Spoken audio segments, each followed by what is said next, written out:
Existen unos 140 millones de búsquedas al día en porno por Internet. La pornografía libera grandes cantidades de dopamina entre nuestras neuronas y hace que queramos consumir más. Nuestro cerebro no está preparado para ver tantas personas atractivas juntas. Alejandro, ¿qué tal? Hoy tenemos con nosotros a Alejandro Villena Moya. Alejandro Villena, psicólogo y sexólogo experto en pornografía. Vamos a presentaros a Alejandro Villena. Yo no sé cuál es la fórmula definitiva del éxito, pero sí que sé que para Alejandro la fórmula pasa por no consumir pornografía. Que el 4% de los varones adultos ha consumido pornografía infantil. El 75% de los jóvenes utiliza la pornografía semanalmente. Se te ponen los pelos de punta con esto. Ver un vídeo porno es como fumarte un piti o como tomarte una copa. Lo puedes hacer, te va a dar cosas como el placer o como la evasión, pero te va a quitar cosas. Primero una pornografía más suave, luego más extrema, luego pornografía agresiva, y empezó a normalizar consumir pornografía donde aparecían personas transexuales. Como eso le gustaba tanto y le excitaba tanto, acabó yendo a un prostíbulo donde había personas transexuales. ¿Qué le pasó? Que allí pues se expuso a contraer una enfermedad de transmisión sexual que luego se la pasó a su mujer embarazada. Creo que estamos convirtiendo también en una especie de sexolescencia programada, ¿no? Como pasa con los objetos, ¿no? Que se acaben para consumir otro. Es un sistema también muy del consumo, ¿no? Ponía la palabra porno en internet y luego pues dije, voy a pensar todas las palabras que se me ocurran a ver si están, ¿no? Ponía porno y Pinocho y salía. Porno y madera de roble, salía. Llegué a poner porno y cáncer y salían vídeos de porno y cáncer y dije, ¡ostras! ¿Qué tal, trainers? Estamos aquí en otro episodio más de Todo se entrena y tenemos una persona muy crack, que es un sexólogo y psicólogo, Alejandro Villena. Bienvenido al podcast. Muchas gracias por invitarme. Y bueno, pues la verdad que vamos a tratar un tema que nos parece muy interesante, que es la adicción a la pornografía. Así que vamos a empezar fuerte. Alejandro, cuéntanos así cuál ha sido el caso más impactante que has tenido en relación a alguien adicto a la pornografía. Pues la verdad he tenido muchos, y uno que me llamó mucho la atención fue pues un señor de mediana edad que empezó consumiendo pornografía pues muy temprano, cuando era pues un chaval, ¿no? Y bueno, pues fue como en escalada de contenidos. Primero una pornografía más suave, luego más extrema, luego pornografía agresiva, y empezó a normalizar consumir pornografía donde aparecían personas transexuales. Y como eso le gustaba tanto y le excitaba tanto, acabó yendo a un prostíbulo donde había personas transexuales. ¿Qué le pasó? Que allí pues se expuso a contraer una enfermedad de transmisión sexual que luego se la pasó a su mujer embarazada. ¡Ostras! Para mí eso ha sido una de las cosas más fuertes que he tenido. Es verdad que también he tratado con personas que consumen pornografía infantil o de abuso sexual infantil, de personas que les ha detenido la policía porque han grabado a mujeres en centros comerciales para ver si se le veía pues algo de ropa, ¿no? Y luego utilizaban ese material para la excitación. Bueno, en consulta nos llegan casos muy extremos y muy graves, ¿no? ¿Y qué te motivó para meterte en este mundo, tío? Que al final es una cosa que hay poca gente especializada. Pues la verdad es que fue puro azar. Es verdad que siempre me han gustado las adicciones. Yo en realidad hice recursos humanos el primer año, luego me cambié a psicología, o sea, he ido dando como tumbos ahí poquito a poco. Y sí que he hecho prácticas desde tercero de carrera, me iba todos los veranos a un centro de adicciones a hacer prácticas porque me parecía algo interesante, sobre todo por la parte del cerebro, ¿no? Y bueno, pues haciendo un trabajo de fin de máster, yo quería hacerlo de redes sociales y su impacto en la autoestima, en las habilidades sociales, etcétera. Y un profesor me dijo, tenemos que hablar del porno y hablar de que el porno es malo. Y yo casi que me reía por aquel entonces, ¿no? Decir, oye, yo en ese momento no me hubiera planteado nunca pues que la pornografía era un problema. Yo más bien ahí pensaba que la pornografía pues tenía argumentos para sí verla, no para no verla, ¿no? Y, ostras, hicimos una investigación con 3.000 personas y vimos unos datos alucinantes, ¿no? De cómo comparabas el cuerpo cuanto más porno veías, de cuánto aumentaba tu inseguridad con el consumo de la pornografía. Y empezamos a ver que era un problema. Y nos empezaba a llamar gente cuando hacíamos artículos de divulgación. Oye, tengo un problema. Oye, me siento identificado. Oye, no puedo pararlo, ¿no? Y a partir de ahí empieza como, pues, todo este camino y hablando de porno todos los días prácticamente. Y ahora, pues eso, un camino interesante y donde ves que hace falta, ¿no? ¿Y cómo ves que afecta el porno, tío, a las nuevas generaciones, sobre todo ya desde edades muy tempranas, tío? Pues mira, hay una psicóloga que cuando habla del trauma en psicología le llama too much, too soon, que es demasiado intenso y demasiado pronto. Y yo creo que eso es lo que está pasando con la pornografía, ¿no? Too soon, chavales de 9 a 11 años consumiendo pornografía, 1 de cada 10 lo hace antes de los 10 años, ¿no? O sea, son pues niños que están viendo Peppa Pig y que están consumiendo pornografía de incesto, agresiva, y toda una serie de contenidos denigrantes, ¿no? Eso es lo primero, too soon. Luego too much, ¿no? Una gran intensidad de contenido y también too many, es decir, muchas veces, ¿no? Tienes 24/7 abierto hasta el amanecer. Claro, no es lo mismo que tú vayas al médico y te vayas a hacer una radiografía, ¿no? Que te irradia un poco, ¿no?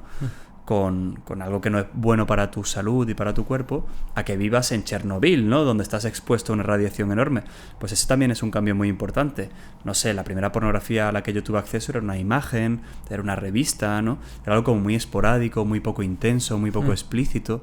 O sea, el cerebro no está preparado para la intensidad de la pornografía actual, ¿no? Podríamos decir que la pornografía no es de la talla de nuestro cerebro, ¿no? No está acostumbrado a recibir una descarga de orgasmos constante, intensa, y unos picos que al final lo que hacen es saturar tus sistemas de excitación, tus sistemas de reproducción, ¿no? O sea que es algo muy masivo y diseñado para el consumo y para ganar dinero también, no para realmente pues desarrollar nuestro placer o nuestra afectividad.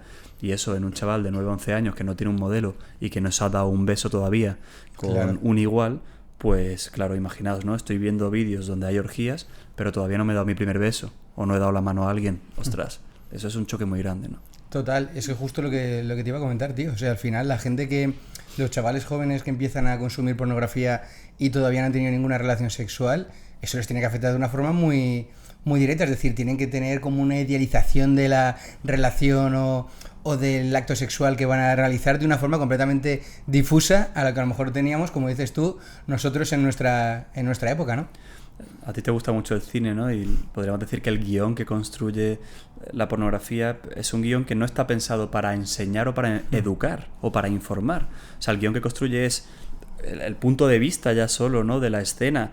No es el punto de vista que tendrías en un encuentro normal, no tienen los elementos afectivos o eróticos, ¿no? Que tendría una relación sexual, sino que está enfocado para la excitación de la persona que lo está visualizando, para una excitación extrema, ¿no? Entonces, recuerdo en un congreso de sexología que nos decían que los adolescentes ya ni se estaban besando en las relaciones sexuales, ¿no? Que piensan que es una instrumentalización de la otra persona, ¿no? Que el sexo tiene que ver con hacer muchas cosas en lugar de consentir cosas con el otro o con tener en cuenta. Hay una canción de Carolina Durante que dice: me piensas, luego existo. Y eso es lo que requiere el sexo, pensar la mente del otro para así crear un espacio de intimidad, de seguridad, donde luego disfrutar, explorar, abandonarte, experimentar placer, conectar con el otro. La pornografía te enseña que cuanto más sexo mejor, cuanto más intensidad mejor y cuanto más te utilice para mi placer. Es decir, tú eres un vehículo para mi placer. Me decía una chica en consulta: mi novio se masturba conmigo, no tiene sexo conmigo, ¿no? O sea, no te acuestas conmigo, te acuestas con mi cuerpo, ¿no? Entonces, claro, hay una parte, unos ingredientes de la relación sexual que se están perdiendo, y más en estos pues adolescentes que están aprendiendo sobre la sexualidad y que normalizan pues una visión completamente despersonalizada del sexo, ¿no? No es un sexo humano, sino es un sexo donde te utilizo, ¿no? Totalmente. Y en este sentido hay mucha diferencia entre hombres y mujeres, porque obvio el 90% de la pornografía está como más basada en intereses masculinos, heteromasculinos, ¿no? Pero hay mucha diferencia en cuanto a adicción, o sea, cuál es la posición de una mujer o la posición de un hombre en este campo. Está cambiando un poquito, porque es verdad que ahora se está intentando captar mucho a las mujeres para que sean consumidoras de pornografía, ¿no? Con este mensaje de eres mucho más libre, eres una mujer mucho más empoderada cuando más sexo tengas o cuanto más pornografía consumas, que es una falacia de una industria que lo único que quiere es captar al 50% de la población que no la tenía en su target, es puro marketing, ¿no? Pero la realidad es que al hombre uno le genera más tolerancia, es decir, uno tiene más probabilidad de ser adicto. Por cada 4 adicciones del varón, solo hay una en las mujeres, aunque esto está creciendo también en las chicas. Pero parece que los niveles de tolerancia, es decir, el ir a más, el buscar contenido más extremos o un nivel mayor de excitación, ocurre más en los varones. Las chicas también suelen tener como más rechazo a ese material. Es como si generalmente, ¿no? La mujer tuviera más sensibilidad a decir: oye, este material no es algo que me gusta, no es algo que me atrae, o se sale de a lo mejor lo que yo deseo como erótico, o la visión que hay del placer o del orgasmo aquí no tiene nada que ver con lo que realmente yo siento o con lo que yo conecto, y eso hace pues que haya como más distancia, ¿no? En esa sensación de placer. Sí que es verdad que la mujer que acaba desarrollando adicción, algunas vienen a consulta, sienten más estigma aún, ¿no? Porque claro, culturalmente, pues la mujer ha tenido menos espacio para hablar de sexualidad, ¿no? O la sexualidad de la mujer ha sido como más infravalorada, el hombre es un héroe si tiene mucho sexo, a la mujer casi que se le ha señalado. Ahora sigue pasando con el body count y toda esta serie de estereotipos de género, ¿no? Sí, sí. Y claro, que una mujer admita que tiene un problema con la pornografía y que vaya a consulta por ello es algo que les hace sufrir mucho, ¿no? Y que sigue siendo algo que le genera mucha soledad. Entonces sí que hay una diferencia, también porque el material que se ha generado ha sido donde pues, se ha representado el placer del varón, el varón es un héroe, la mujer está siempre dispuesta a hacer lo que quiera, los vídeos empiezan con la erección del varón y con la eyaculación del hombre terminan, ¿no? Entonces, claro, ha estado todo enfocado a un modelo también de sexualidad, pues en realidad totalmente alejado de la realidad, que tiene que ver mucho con ese estereotipo cultural y también muy machista, misógino y denigrante hacia la mujer, ¿no? Claro, justo, eso es lo que te iba a decir. O sea, al final, el tema de la pornografía está muy enfocado en eso, en mucho el machismo, en denigrar a la mujer. Eso cómo le afecta, o sea, la distorsión de una consumidora, una chica que consume habitualmente porno, tiene que desvirtuar la realidad completamente, ¿no? Sí, de hecho se ve que aumenta la permisividad de la violencia, ¿no? O sea, la chica que consume mucho porno tiene más probabilidad de ser una víctima sexual que la que no ve pornografía, ¿no? De hecho, 4 veces más de probabilidad de ser una víctima sexual si veo porno que si no veo porno. ¿Qué pasa? Que legitimo y banalizo la violencia. Entonces, en mi manual de instrucciones, en mi guión, pues lo que considero es que para yo pues ser una mujer adecuada o que se pueda disfrutar en ese encuentro sexual, la violencia debe ser algo permisible. De hecho, casi que me tiene que gustar o dar placer. En los estudios más recientes indican que el varón que consume pornografía normaliza el estrangulamiento sexual como una práctica habitual que a toda mujer le gusta y que además debe practicarla sin el consentimiento de la chica, ¿no? Entonces, claro, va distorsionando lo que es esperable en una relación sexual, lo que es esperable en el placer, y la mujer pues va perdiendo su capacidad de asertividad sexual, de decir que no, de poner un límite, porque claro, me debería gustar, a las chicas, a mis iguales les debería gustar, entonces voy a ser yo la rara que no permite esto, es que no soy guay o es que no lo estoy dando todo en la relación sexual. Y claro, ese manual de instrucción se convierte en un manual de destrucción. ¿Qué tal, trainer? Seguro que te está pareciendo súper interesante este episodio de Alejandro Villena, y es que vamos a dar mucha prioridad precisamente en este episodio a la mente y cómo nos influye, por ejemplo, este tipo de adicciones en nuestro desarrollo cerebral, emocional y sobre todo en nuestras relaciones. Y es que en Tree Training estamos muy seguros de que es súper importante entrenar la mente y no solo el cuerpo y la nutrición, pero esos son nuestros 3 pilares que entrenamos con un entrenador mental, un entrenador físico y un entrenador nutricional para que alcances tu mejor versión. Así que te dejo todos los datos en la descripción por si quieres alcanzar tu mejor versión, y ahora sí, te dejo con el episodio. Qué locura. ¿Y crees que se puede revertir? Es decir, alguien que tenga unos efectos muy claros del consumo habitual de porno, que le haya distorsionado mucho la realidad, que tenga unos actos sexuales determinados, puede, a través de alejarse de la pornografía y a través de, supongo que, bueno, de tratamientos como el que tú realizas, ¿se puede revertir esos efectos? Sí, en la sexualidad se desaprende un código aprendido y se reaprende un código nuevo.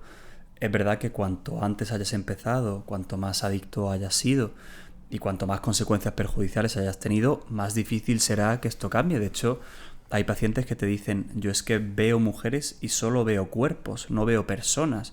Y esto a nivel neuropsicológico se ha demostrado. Hay un sesgo atencional hacia los estímulos pornificados en aquellas personas que más porno consumen, ¿no? Es decir, me fijo más en lo que instrumentaliza a la persona que en otras variables o en otras cualidades que tiene el ser humano, ¿no?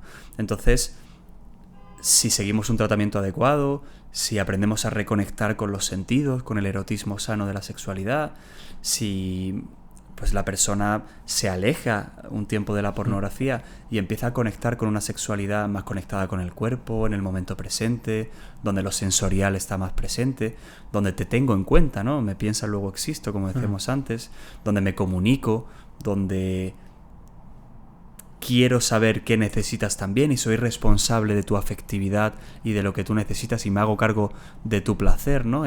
Tengo que mirarme, tengo que mirarte y tenemos que mirarnos. Si no está ese triángulo presente dentro de la sexualidad, pues al final pues va a faltar, ¿no?, ingredientes en el sexo. Y bueno, sí que vemos pacientes pues, que reaprenden a conectar con su sexualidad, que no disfrutaban o no tenían satisfacción sexual y ahora la tienen, que no llegaban al orgasmo y ahora sí llegan, que uno de los dos, ¿no? Había mucha brecha orgásmica entre los dos y que hay más conexión, hay más complicidad, hay más compás, ¿no? Hay como un ritmo más recíproco, o sea que sí que se aprende, pero bueno, hay pacientes que llegan a puntos muy extremos. Este paciente que contamos que ha contagiado, ¿no?, a su mujer de una enfermedad, ese daño es irreversible, ¿no? Un paciente que su hija le ha visto consumiendo pornografía en el salón o que ha pillado un disco duro lleno de teras y teras de porno, eso ya es irreversible porque el trauma que se le produce a esa chica, eso ya no cambia, ¿no? Puedes compensarlo y puedes repararlo, pero bueno, o sea, en realidad es peligroso porque es una adicción muy silenciosa, porque ha estado muy normalizada, ¿no?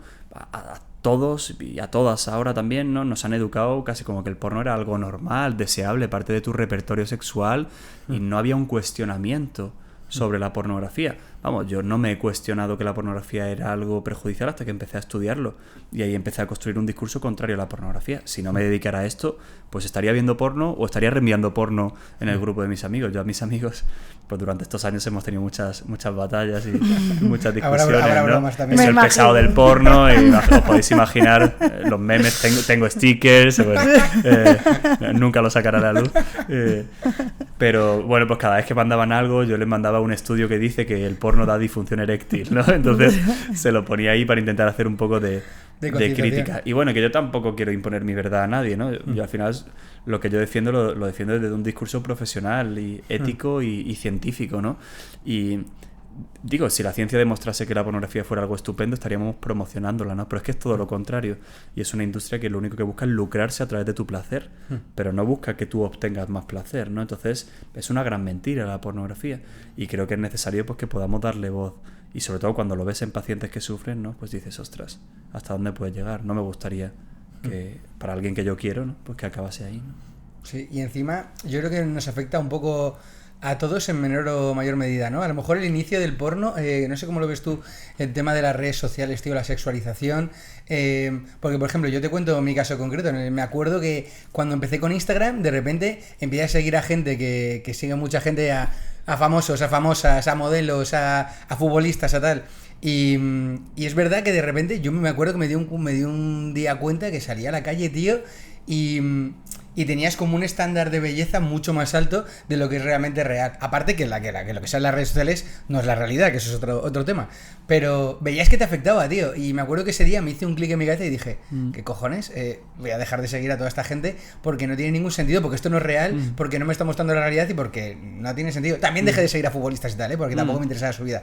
Hice como una especie de radical, pero yo me acuerdo en el tema de las chicas que al final seguías a... Pero porque lo seguían tus amigos, porque estabas con un amigo y dices, ¿no sigues a esta? No, tal, es una modelo, esta, tal, no sé qué, esta, no sé cuánto, la famosa, no sé qué. Y tío, y al final decías, tío, esto me está afectando. Entonces, me acuerdo que dejé de seguirlo y menos amigos o amigas o alguien famoso que creo que me aporta valor, no sigo a nadie, por ejemplo, en las redes sociales de ese estilo. Pero a lo mejor ese puede ser el inicio, ¿no? Del tema de la pornografía. No es que ya solo lo que dices tú, que tengas acceso, sino que ya en las redes sociales... se está sexualizando todo, ya si nos vamos a TikTok con el tema de gente ya muy joven que está haciendo sus bailes sexuales, que sí tal, que se pintan niñas muy pequeñas, ya dices, tío, ¿qué haces con 9 años pintada y con falda haciendo como un baile que puede ser un poco erótico, sexual? Entonces, ¿puede ser un poco el inicio? ¿Cómo lo ves la relación que hay entre ambas? Yo creo que TikTok es porno y que está robando la infancia de muchos adolescentes. De hecho, hay cada vez menos infancia, pero mucha más adolescencia, ¿no? De hecho, hay muchos adultescentes también, con 30 y pico, ¿no? Y yo creo que sí, o sea, lo que empezó siendo pornografía cuando apareció Internet, en TikTok tenemos unos vídeos mucho más intensos, mucho más explícitos de lo que fue la primera pornografía, ¿no? O sea, tenemos cuentas que te redirigían a cuentas de OnlyFans. Tenemos algunos clips muy bien hechos donde una chica se quita la ropa interior, pero no es nada explícito, pero es provocativo, ¿no? Y tú luego te vas al perfil y te pones lo que estabas buscando.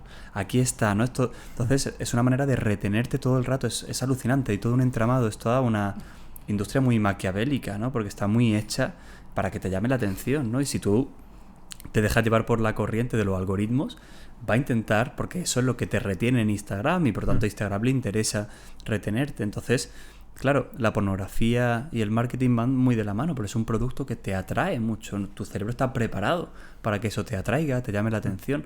Y yo creo que está deformando también nuestra mirada hacia el sexo, ¿no? O sea que bueno, está haciendo que convirtamos el sexo en un producto y a las personas en un producto de alguna manera, y eso me parece peligroso. También, por supuesto, el sharenting y el compartir a tus hijos en redes sociales, ponerles a bailar reggaetón con 5 años, ¿no? Cuando la canción está diciendo azótala y pégala, y tu niña hace un baile gracioso y es monísima, pero no tienes que subirlo ni tienes que estar bailando ese tipo de contenidos, ¿no? Y bueno, pues les pone en riesgo de pedófilos, de pederastas, y esto lo dice la policía de forma continua, ¿no? Y lo advierte, y no hacemos caso, no somos conscientes de los riesgos que hay por publicar en internet, ¿no? Entonces, yo creo que sí que vivimos en una sociedad muy hipersexualizada, que es como un perfume que lo baña un poquito todo, ¿no? La isla de las tentaciones, tío, a mí eso me parece de las cosas más denigrantes que existen en el mundo. Te juro que es peor, que creo que la droga, el que exista eso. O sea, yo solo he visto el clip que se ha hecho viral de Montoya y me genera una ansiedad. Me hace desconfiar en el ser humano, en la lealtad de las personas, en el cariño, en el afecto. O sea, yo creo que todo eso debe destruir el cerebro también, ¿no? Y creo que es un ejemplo también, no es un poco broma, pero totalmente. Es un ejemplo también del tipo de relaciones que representamos, del modelo de sexualidad, donde ya no puedes confiar en el ser humano. Tienes que tener mucho sexo, pero de poca calidad, muy intenso. Y es como con la comida, ¿no? Ahora ya el tomate ya no sabe a tomate, ¿no? Tú vas al supermercado y se hace mucha cantidad para venderlo en muchos supermercados, pero la calidad de esos ingredientes ya no existe. Y creo que eso está pasando también con el sexo, ¿no? Es como un sexo muy masivo, pero a lo mejor una relación donde puedas establecer pues una confianza, más comunicación. También puedes explorar más, tendrás más... pues habrá como un espacio donde yo me sienta más seguro para explorar, para descubrir, ¿no? Que a lo mejor en un sexo rápido y la comida basura del sexo no te permite tanto, ¿no? Te permite tener una experiencia más superficial, ¿no? Que cada uno tenga el sexo que le dé la gana, pero creo que estamos convirtiendo también en una especie de sexolescencia programada, ¿no? Como pasa con los objetos, ¿no? Que se acaben para consumir otro. Es un sistema también muy del consumo, ¿no? Y a mí eso me parece bastante peligroso y que está cambiando también radicalmente el sistema. Entiendo que viniendo de una sociedad muy conservadora y muy donde se ve mucha represión sexual, el sexo era un tabú, pues haya habido un cambio, y yo creo que hemos avanzado en libertades, pero no estamos educando bien para esos usos de la libertad, ¿no? Para nada. Yo, al hilo de lo que decías, del ejemplo que has puesto, ¿no? Por ejemplo, de la isla de las tentaciones, es un ejemplo que además puedes ver bien cómo no tenemos ni siquiera el concepto de sexo bien definido, ¿no? Se piensa, igual que decías, ¿no? Que los adolescentes tienen sexo pero no se besan. Todavía tenemos esa idea de que sexo no es darse un beso, no es tocarse, no es insinuarse de alguna forma, por ejemplo, en ese programa, ¿no? Sí, claro. No lo consideran sexo, no lo consideran un problema, no lo consideran tal, cuando están pues comiendo sobre el pecho del otro y dices, madre mía, eso es sexo, o sea, eso es parte de todo el ritual, ¿no? Y yo creo que ese es un gran problema que muchos, incluso de mi generación, más mayores, siguen sin tener claro, ¿no? ¿Qué es sexo? Sexo no es solo la penetración, ¿no? Y creo que también va muy, muy unido a eso. Y de hecho te diría que creo que la peor generación es la nuestra, más o menos. Te lo diría de verdad, porque creo que los adolescentes y las adolescentes están empezando a tener más formación, más información, confían más en el cambio, tienen muchos mensajes sociales que les ayudan a tomar conciencia de cosas, información que antes nosotros no accedíamos tanto. Pero nosotros somos una generación muy pornificada, ¿no? En la que esa visión del sexo yo creo que se ha mal entendido. Yo creo que tiene que ver mucho con la intimidad también, ¿no? El sexo tiene que ver con la intimidad, ¿no? Y ahora vivimos la extimidad hacia afuera, ¿no? Todo hay que mostrarlo, todo hay que enseñarlo. Y bueno, pues esos límites corporales, el erotismo tiene que ver con la seducción y con descubrir. Descubrir tiene que ver también con la intimidad hacia adentro, ¿no? O sea que lo bonito del sexo también y lo interesante es también ir descubriéndolo de forma progresiva, ¿no? Que te llame la atención. Cuando eras pequeño ibas descubriendo poquito a poco la sexualidad, era una pasada. O sea, incluso tu nivel de sorpresa o de excitación era mucho más alto. Ahora ya lo tienes todo dado. Tú entras en TikTok un rato y vas a tener cuerpos prácticamente desnudos que ya no te insensibilizan, ¿no? Yo creo que, bueno, tampoco hay que vivir en una sociedad ahí que se ¿no? totalmente tapada y todo apagando la tele, ¿no? O sea, que eso es una visión evidentemente completamente contraria, ¿no? Pero sí un punto intermedio, ¿no? Donde haya ese juego, como decías, de seducción, de descubrimiento, de intimidad, de progresivo, ¿no? Y sobre todo eso que hemos pensado, también el sexo está muy asociado a la genitalidad, al coito y al mete-saca, ¿no? Y poco más. Y yo creo que la sexualidad tiene que ver también con ese proceso de seducción, con hay una canción de Carlos Ares que dice: te veo pero no te enfoco, te oigo pero no te escucho, ¿no? Y es todo lo contrario, deberíamos escuchar más, ¿no? No solo oír, y enfocar más, o mirar más y no solo ver, ¿no? Pero ver es como algo pasivo, ¿no? Algo superficial, y mirar al otro es algo activo, ¿no? Me hago cargo de verdad de lo que hay debajo del otro ser humano. Y eso es muy potente, y nadie no quiere eso en el sexo, sean en un sexo, en una relación sexual de una noche, o en el sexo de una pareja estable. Todos queremos ser vistos, que se nos tenga en cuenta, que se nos cuide, ¿no? Y parece que como que eso se puede asociar a algo como muy clasista, muy ñoño. Parece que entonces ya no tenemos que tener lo contrario. Vamos a usar al otro y vamos a estar súper empoderados, teniendo todo el sexo que queramos, y ni nos vinculamos. Y me decía una chica en un taller: ¿yo por qué voy a cuidar de alguien con el que solo tengo sexo? Decía: hombre, no solo tienes sexo, ¿no? Yo le decía de broma: hombre, si el pobre quiere un vasito de agua, dale un vasito de agua, ¿no? Pero lo tienes muy desvinculado, ¿no? Como que poder cuidar al otro en ese espacio de intimidad parece que es algo ñoño, carca, ¿no? De las princesas de Disney o de una generación conservadora. Pero ¿quién no quiere sentirse cuidado en ese espacio de intimidad? Todos lo queremos. Oye, luego pues lo puedes tener en un espacio pues más recreacional, con mayor compromiso, añadiendo componentes de afectividad que te dará otras cosas. Cada uno elige cómo tener esa relación sexual. Pero si tú le preguntas a alguien de qué depende la mejor relación sexual que ha tenido en su vida, nadie te va a decir que es de la cantidad de vídeos pornos que ha visto, ni de las técnicas porno que sabe, ni de las posturas que ha hecho. Depende de la conexión, de la intimidad, del clima de confianza, de, bueno, que había mucha complicidad y entonces disfrutaron un montón, de que se sintió súper a gusto. Y eso puede ser en cualquier tipo de relación sexual. Pero nadie te va a decir: pues sí, tío, una pasada la cantidad de técnicas sexuales que había aprendido en el vídeo porno de esta página, y, joder, qué bien que conocía a un tío que había visto mucho porno. De hecho, te va a decir todo lo contrario: joder, se nota como este tío veía un montón de porno y no tenía ni puta idea de lo que yo necesitaba, de lo que yo quería, ¿no? Entonces, a mí eso me parece interesante, ¿no? Y entrando, lo que has dicho, estamos completamente de acuerdo, creo que lo has descrito muy bien. Y ya me meto en un tema así muy profundo de la sociedad, que, tío, yo creo que el tema de la pornografía es un problema más de la cultura, tío, de la falta de esfuerzo en la que vivimos actualmente. Entonces, siempre tenemos en cualquier situación, tío, dos opciones. La opción que requiere un poco más de esfuerzo y la gratificación instantánea, tío. Me parece que está matando a la sociedad. Es todo, ¿eh? Que si te puedes hacer en casa algo sanito, o te puedes currar una comida casera, o tienes Globo y te trae las hamburguesas en un minuto. Y en el tema del porno lo veo un poco parecido, ¿no? Oye, me lo curro, tal, no sé cuántos, que es realmente para lo que estamos hechos, para hacer ese tipo de cosas, o voy a lo sencillo, la gratificación instantánea. Entonces ahí entro en el tema de, vale, ¿cómo de malo es el porno en el sentido de... ¿Es malo 100% ver a lo mejor una vez porno al mes o 2 veces al mes? O yo qué sé, es decir, que si alguien recurre a eso de forma muy esporádica, ¿también es negativo? O si lo tienes si es un consumo muy, muy ocasional, no es tan negativo, no es tan perjudicial y se podría hasta ver normal. Bueno, has tocado como un debate muy, muy interesante y varias cosas. O sea, para mí no hay porno sin consecuencias, es decir... Pero más que hacerte el juicio y describirlo, yo primero me haría la pregunta de ¿para qué lo hago? ¿No? O sea, ¿para qué ves porno? ¿Y por qué ves porno? O sea, ¿en qué momento has decidido? ¿Realmente es una decisión libre porque consideras que es algo que te aporta? ¿O hay otras formas de obtener placer que quizá te harían mejor o que te configurarían mejor tu sexualidad? A lo mejor ni te lo has planteado, ¿no? Muchas veces, porque muchas personas ni se lo han planteado. Entonces, ¿es porque lo hace todo el mundo? ¿Es porque te dejas llevar? ¿Es porque prefieres algo rápido? ¿Es porque es un hábito arraigado que a lo mejor no es positivo? Claro, al final, pues evidentemente hay niveles.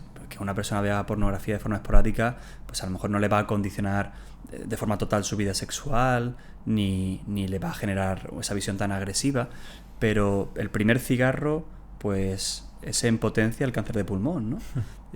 O la primera copa, el cáncer de hígado. Entonces, lo que hay que saber es que viendo un vídeo estoy asumiendo riesgos. Es decir, lo que no se puede hablar es de que el porno sea inocuo. Es decir, ver un vídeo porno es como fumarte un piti o como tomarte una copa. Lo puedes hacer, forma parte de tu elección, te va a dar cosas como el placer o como la evasión, pero te va a quitar cosas. Y la balanza siempre está inclinada a que te quita cosas. Además de eso, antes hay que hacerse una pregunta. ¿Quién es la industria del porno? Es decir, porque es bueno que exista una industria donde han descubierto que hay trata de personas, explotación de niñas y mujeres, que legitima el maltrato y el machismo y que utiliza la sexualidad de los menores para ganar dinero. Es decir, ¿con mi placer más importante que los derechos humanos o los derechos de esas chicas? Pues probablemente no. O sea, que ya de base no puede haber un porno bueno cuando esa industria es este tipo de industria. Pero más allá de eso, cualquier consumo tiene unas consecuencias. Yo suelo decir que es como una ruleta, ¿no? Como las del casino.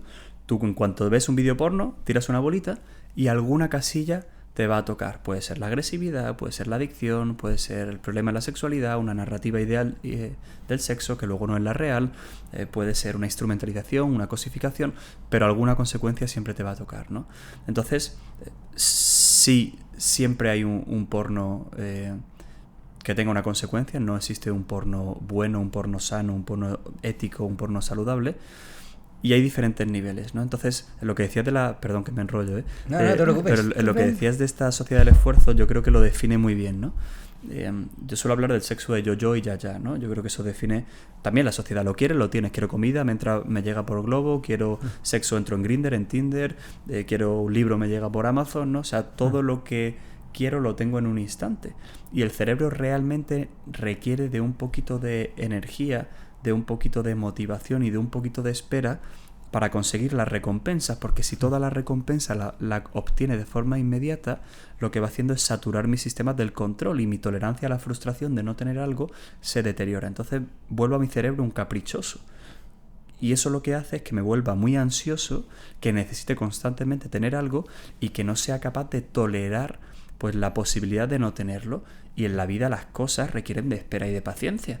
Pues si yo quiero montar un podcast y que tenga seguidores, pues el primer día no lo vas a conseguir. Si yo quiero montar una consulta de psicología, el primer día no la vas a tener llena. Si yo quiero montar una familia y tener hijos, ya solo el embarazo tienes que esperar 9 meses hasta que te llegue, ¿no? Total. Siempre dicen, ¿no?, que en la vida hay que... hemos venido a plantar un árbol, escribir un libro y Sí. tener un hijo. Que bueno, que es un poco cliché. Estás cerca todavía. Pero, bueno, más o menos. El árbol lo he plantado y el libro también. El niño todavía no. Y si os fijáis, esas 3 cosas requieren de espera y de paciencia, ¿no? O sea, más allá de hacerlo o no, ¿no? Y, joder, ver cómo un árbol crece, ¿no? Y saca... Cuando tú te comes un aguacate de tu árbol, es una pasada, ¿no? Y eso no se consigue de forma instantánea, ¿no? Yo creo que hasta cierto punto la sociedad ha necesitado de lo rápido para ser más útil en algunas cosas. Oye, que un avión llegue a México en 8 horas es una pasada, ¿no? Que puedas tener, ¿no?, pues una ambulancia en un segundo en tu casa si tienes un ictus, es una pasada. Pero ha llegado un momento en el que esa utilidad se ha convertido en comodidad y lo que nos está volviendo es incapaces pues para dirigir nuestra propia vida, para tener autocontrol, para dominarnos, ¿no? Y eso es lo que pasa con la pornografía. Mis funciones ejecutivas, que son pues la capacidad de planificar, de organizar, de dirigir mi vida, de decir que no, de controlar mis impulsos, están deterioradas cuanto más es el consumo de la pornografía, ¿no? Por tanto, ese sexo de yo y de yaya lo que hace es volverte un poquito menos inteligente. Perdona. No, Ahora que decías lo de el sexo, eso, lo tenemos de forma instantánea, o sea, lo tenemos ya. ¿Crees que también ha afectado de alguna forma primero, te quería preguntar, que hablabas también de que tenemos esa falta de control de organización, de impulsos y tal, ¿está vinculado también a la violencia en las relaciones o la violencia sexual? O sea, el consumo de pornografía directamente con ser más agresivos con esa pareja. Claro, piensa que es un sexo de yo y de yaya. Un sexo donde solo importan mis intereses y mi placer y el tuyo no importa, ¿no? Por tanto, yo pienso que me merezco acceder a tu cuerpo sin tu consentimiento, sin tu consenso, y por tanto es un sexo más psicópata. Es un sexo sin empatía, ¿no? O sea, de hecho, el cerebro activa la parte que te trata como cosa en lugar de la parte de tu cerebro que te trata como persona. Por tanto, te utilizo como a un objeto, no como a un sujeto. Pasas de ser alguien a ser algo, ¿no? O sea, todo esto va cambiando, ¿no? El cerebro es complejo, ¿no? Y no es tan sencillo, pero los niveles de cosificación, instrumentalización y objetificación aumentan cuanto mayor es el consumo de la pornografía. Hemos hecho una revisión sistemática sobre ese tema que se ha publicado en una revista de impacto ahora, ¿no? Entonces, es un sexo de yo, solo me tengo en cuenta a mí, no a ti, y de ya. Es decir, no aprendo a controlar mi deseo. Yo puedo tener el sexo siempre que quiera y no tengo la capacidad de posponer esa gratificación o de inhibir la respuesta. El sexo tiene 2 sistemas que están estudiados. Es un modelo que se llama cis-ses. Es el sistema de inhibición y el sistema de excitación. Todos tenemos estos sistemas. Si yo no tengo un sistema de excitación, yo no me aproximo ni me motivo para excitarme y para tener un encuentro, por lo cual nuestra especie se extinguiría, ¿no? Porque necesitamos reproducirnos en un nivel biológico. Y necesito tener un nivel de inhibición. Si yo tengo un deseo sexual y estoy en el trabajo y no puedo tener sexo, necesito inhibirlo, ¿no? O si estoy en un contexto que es inapropiado o con una persona que no lo desea. El problema de la pornografía es que altera el nivel de excitación y el nivel de inhibición, hace que tengas una hipersexualidad y un sexo descontrolado y que cada vez necesites más, y hace que pierdas la capacidad de inhibir porque piensas que el sexo está disponible y accesible 24/7, ¿no? Por tanto, claro, eso aumenta la probabilidad de coerción sexual en el noviazgo, de perpetración de la violencia. Los mitos de la violación aumentan cuanto mayor es el consumo de la pornografía. Cuando hay una víctima sexual, pienso que ha sido la víctima la que se lo merece. Es que ella iba provocando, es que iba vistiendo de una manera provocativa y entonces se lo ha buscado. Eso aumenta cuanto más consumo la pornografía, porque la visión que hay sobre la mujer es una visión donde se la ningunea, se la infravalora, por ejemplo, ¿no? Entonces, es verdad que esto es un tema multicausal. No solo la pornografía explica la violencia, no solo la pornografía aumenta los niveles de violencia, pero cuando hay pues también consumo de alcohol, por ejemplo, impulsividad en la persona, un TDAH, una persona que ya es machista per se, o que ha tenido violencia en su casa, ¿no? Si mi padre era violento y agredía a mi madre, por ejemplo, todo eso va a ir añadiendo pues ingredientes. Esto es como la lotería. Cuantos más billetes compres, más probabilidad tienes de que te toque. Pues si yo pues ya soy violento y veo porno, pues más probabilidad. Si yo soy impulsivo y veo porno, más probabilidad, ¿no? De hecho, el chico que ve pornografía tiene 2 veces más de probabilidad de ser agresor sexual que el que no ve pornografía, ¿no? Entonces, bueno, pues ¿a qué quieres jugar, no? ¿Quieres asumir ese riesgo? Pues si ves porno, asumes ese riesgo, ¿no? Y se podría... entiendo que con todo lo que has dicho seguramente es muy parecido o exactamente lo mismo, pero a una adicción a unas drogas. O sea, se podría simular o parecer. Es uno de los grandes debates que tenemos sobre la mesa. Es verdad que la OMS solo ha reconocido por ahora el trastorno por comportamiento sexual compulsivo. Y es un poco un cajón desastre, porque aquí entra una persona que practica chemsex, que suelen ser hombres homosexuales que tienen sexo durante 3 días seguidos bajo los efectos del alcohol y otras sustancias, ¿no? Que es un perfil muy diferente al adicto a la pornografía. También el que va a prostíbulos, el que está en webcam sexual o en OnlyFans. Son subperfiles muy diferentes. El problema es que el 80% de pacientes que vienen con un trastorno por comportamiento sexual compulsivo vienen con un problema con el porno, ¿no? Entonces, desde hace 6 años hay modelos neurobiológicos, como el modelo IPACE, que explica la adicción a la pornografía, que tienen mucho fundamento. Y lo más probable es que el DSM-6, que es el manual que saldrá pronto en psicología y psiquiatría, ya lo incluye como una adicción comportamental. Los grupos de investigación que estamos en España, que trabajamos en adicciones comportamentales, y también a nivel internacional, que viajamos todos los años al Congreso Mundial de Adicciones, pues tenemos claro que el modelo adictivo es el que más fuerza tiene para explicar lo que pasa con la pornografía. Hay tolerancia, hay abstinencia en el 73% de los pacientes, publicado en revisiones de alcance. Hay saliencia, es decir, mucho protagonismo en mi vida. Hay consecuencias negativas en mi vida sexual, familiar, personal, laboral. Hay regulación de emociones a través del porno, ¿no? Compenso el porno, estoy solo, estoy triste, y eso pasa con el cannabis, con el alcohol, con otro tipo de adicciones. Entonces, hay un marco y una serie de criterios que son muy similares a las adicciones a sustancias y comportamentales, y además tenemos unos efectos en el cerebro demostrados que también son muy similares. Por tanto, yo hablo de la adicción a la pornografía porque confiamos en este modelo. Sin embargo, pues es algo que está en debate también, ¿no? Que es comprensible porque también hay mucha contraste o como oposición ideológica, ¿no? Porque si dices que esto es una adicción, estás moralizando el sexo. Entonces, pues estás en contra de la libertad de las personas y de la liberalización de la sexualidad.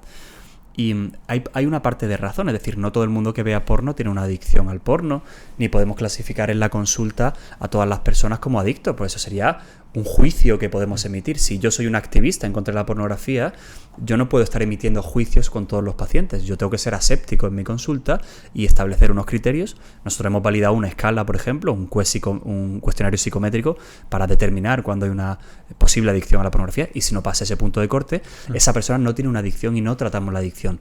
Podemos abordar el problema, acompañarles o entenderles, pero no le puedes poner la etiqueta de adicto, de trastorno por comportamiento sexual compulsivo. Entonces, bueno, pues este debate está sobre la mesa. Yo siempre animo a que no haya un juicio, que tu propio juicio personal, ético, moral o ideológico, ni de un lado ni de otro te influya, y que, bueno, pues la ciencia vaya dándonos datos. La adicción a la cocaína lleva 30 o 40 años con papers científicos. La adicción a la pornografía muy poquitos, 10 años más o menos. Fíjate, se parece mucho lo que estás diciendo o me venía, por ejemplo, a mí el ejemplo del alcohol, ¿no? Cuando soy alcohólico y cuando no, porque, bueno, me tomo una cerveza de vez en cuando, pero bueno, ya me tomo una cerveza todos los días, o ya me tomo 3 todos los días, o ya me tomo... Claro, hablar de alcoholismo en una sociedad en la que todo lo que es socialización es tomarte una cervecita, ¿no? O tomarte un vinito, claro, es complicado, porque se plantea también un juicio social y moral, ¿no? Eso es súper interesante. Al final, las enfermedades mentales dependen del contexto también, dependen de lo cultural, y no solo dependen de la biología o de una personalidad o de la infancia. Son eso. Yo suelo decir que las personas somos como un cubo de Rubik. No sé si lo habéis hecho, el cubo de Rubik alguna vez, ¿no? Tiene diferentes colores y lo que te sale a veces es ir solo a por un color. Vas a por el rojo y cuando haces el rojo dices, ostras, ¿ahora cómo sigo, no? Y eso es porque tú solo has tenido en cuenta un color de ese cubo de Rubik. Si yo solo tengo en cuenta la biología o solo tengo en cuenta el contexto, no estoy entendiendo bien al ser humano. Necesito entender todos los colores de ese cubo de Rubik para poder hacer un buen diagnóstico de la persona o de una situación o de un problema o de la salud mental de nuestra sociedad, ¿no? Entonces, si la sociedad legitima el consumo de la pornografía, va a haber toda una corriente a favor que a lo mejor está probando algo que no es deseable. Si solo hay juicios negativos sobre el sexo, pues también se va a reprimir la sexualidad. Factores biológicos, emocionales, ambientales. Y con la pornografía yo creo que hasta ahora ha habido mucha aprobación de ese consumo, y con las adicciones tenemos ahí un límite entre el abuso, uso, adicción, ¿no? Que es una delgada línea, ¿no? También hay personas que se controlan más y personas que se controlan menos, ¿no? Yo dejé de fumar hace 2 años, yo no tengo ningún tipo de autocontrol. Mi familia son completamente adictos al tabaco. O sea, yo pruebo burritos de una cadena de aquí de Madrid y me lo estoy comiendo todas las semanas. O sea, soy carne de cañón para las adicciones, completamente. Y hay gente que se fuma 3 cigarros al año, pero esos son muy pocos. Y también es muchas veces lo que te intentan legitimar, ¿no? O el uso recreativo de las drogas. No, es que yo lo hago de forma muy esporádica. Pero es que eso no lo hace la gran mayoría de las personas, ¿no? Que podríamos entrar en un debate de si es bueno o no, pero más allá de eso, generalmente las adicciones hacen mucho daño, ¿no? Y solo porque destrocen la vida de 5 personas, pues igual ya merece la pena plantearse, al menos regularlo o mandar un mensaje. La sociedad y el Estado tiene una gran responsabilidad, ¿no? Si yo pongo fumar puede matar, estoy mandando un mensaje muy claro. Luego puede haber ambivalencia porque lo estoy vendiendo y ganando impuestos, pero si yo digo que la pornografía se asocia más a un tóxico que a una fuente de placer y de entretenimiento, estoy empezando a configurar una mente, ¿no? Yo tengo los anuncios de la DGT, ¿no? En tu cabeza los tienes, ¿no? Estaba pensando lo mismo. O sea, son como referentes impactantes. La droga, ¿no? Requiem por un sueño, lo veía. ¡Qué peliculón! Que lo veía antes ahí en las películas que tiene. O sea, tenemos como de la droga tenemos como una serie de mensajes de, oye, esto es negativo, esto nos puede hacer daño, y probablemente ha frenado a personas a tener una adicción, una relación insana con ellas, ¿no? De la pornografía hasta ahora ha sido barra libre, ¿no? Barra libre de porno, barra libre de wifi. Y eso pues yo creo que ha hecho daño, y creo que es un momento bueno y está cambiando, ¿no? Para construir una narrativa diferente sobre el porno. Y luego tú, si quieres, hazlo. Yo he fumado tabaco 10 años de mi vida y he ejercido mi libre albedrío como ser humano. Me he sentido fenomenal ejerciendo mi libre albedrío. Ahora tengo asma y toda la mañana me tomo un respirador de corticoides. Pues ahora pienso, vaya gilipollas habiendo ejercido mi libre albedrío. Pero bueno, ejercí mi libertad y tomé una decisión. pero creo que es importante que al menos yo sepa que no lo estoy haciendo bien y que asumo unas consecuencias. Pero el ser humano también somos un poquito tontos, ¿no? Vemos muy bien el placer instantáneo y la gratificación instantánea y nos cuesta ver pues a largo plazo lo que nos hace bien, ¿no? Y debemos educar un poquito más en el largo plazo, en la paciencia, en tolerar la frustración, en esperar, ¿no? El mindfulness trabaja mucho eso, ¿no? El estar en el momento presente, ¿no? Pero aprender a tolerar los impulsos, a no dejarme llevar, ¿no? Decía Viktor Frankl que entre el estímulo y la respuesta hay un espacio, y en ese espacio es donde está nuestra libertad, ¿no? Si no somos libres para pararnos a pensar, a reflexionar y a encontrar ese espacio, pues somos esclavos de los impulsos, del algoritmo, del scroll infinito, de las redes sociales o de los carteles de la publicidad que salen por la calle, ¿no? Qué buena reflexión. Bueno, has dejado muchas buenas reflexiones, la verdad. Me ha gustado bastante. Lo de los inhibidores que has comentado antes me ha parecido increíble. No lo había visto nunca desde ese punto de vista. Al final tenemos dos balances y el del inhibidor pues se va subiendo el nivel y tiene mucho sentido con cosas que puedes ver de actos en la calle de ciertas personas concretas. Pero claro, luego el tema del debate de que si la pornografía es una droga o no, yo lo tengo muy claro. Al final, creo que Sara lo ha nombrado con el tema de la asociación con el alcohol, la comparación, pero es que es súper parecido. ¿Qué pasa? Que el alcohol es una droga, lógicamente, pero casi todo el mundo toma alcohol de forma habitual, entonces está muy normalizado y a la gente también, por otro lado, le cuesta mucho o no le gusta que le digan que lo que hace de forma habitual está mal. Total. Entonces, en general la sociedad dice que el alcohol, bueno, no lo ve como una droga y no lo ve tan malo. Es lo que decía Sara, bueno, si tomas un poquito, una cervecita de vez en cuando, no es malo. Pero yo lo digo siempre, es una droga, estás tomándola en un consumo a lo mejor muy bajo, que sepas, como dices tú, al final siempre tiene consecuencias. En el tema del alcohol se lo digo a mucha gente, he bebido mucho, he salido mucho de fiesta y tal, pero lo dejé en el momento en el que vi que no tenía ningún sentido para mí, y aparte que no me gusta la cerveza y el vino, y creo que es una cosa positiva para no ser adicto al alcohol.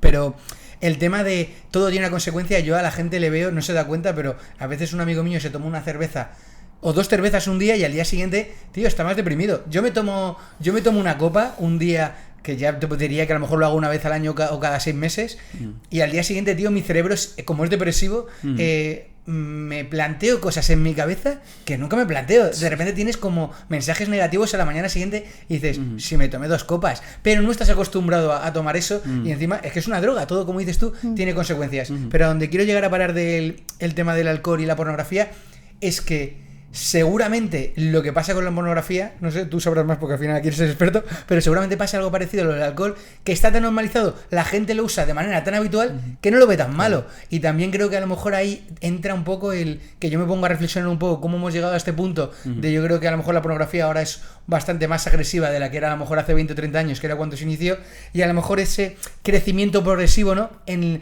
la agresividad, en la violencia, en el porno extremo y tal, a lo mejor también se ha metido como más en la sociedad, se ha ido como naturalizando, normalizando, pero es una cosa muy parecida, ¿no? ¿Cómo ves ese punto de vista? Sí, estaba pensando en 20, en las aplicaciones de antes, en Messenger, ¿no?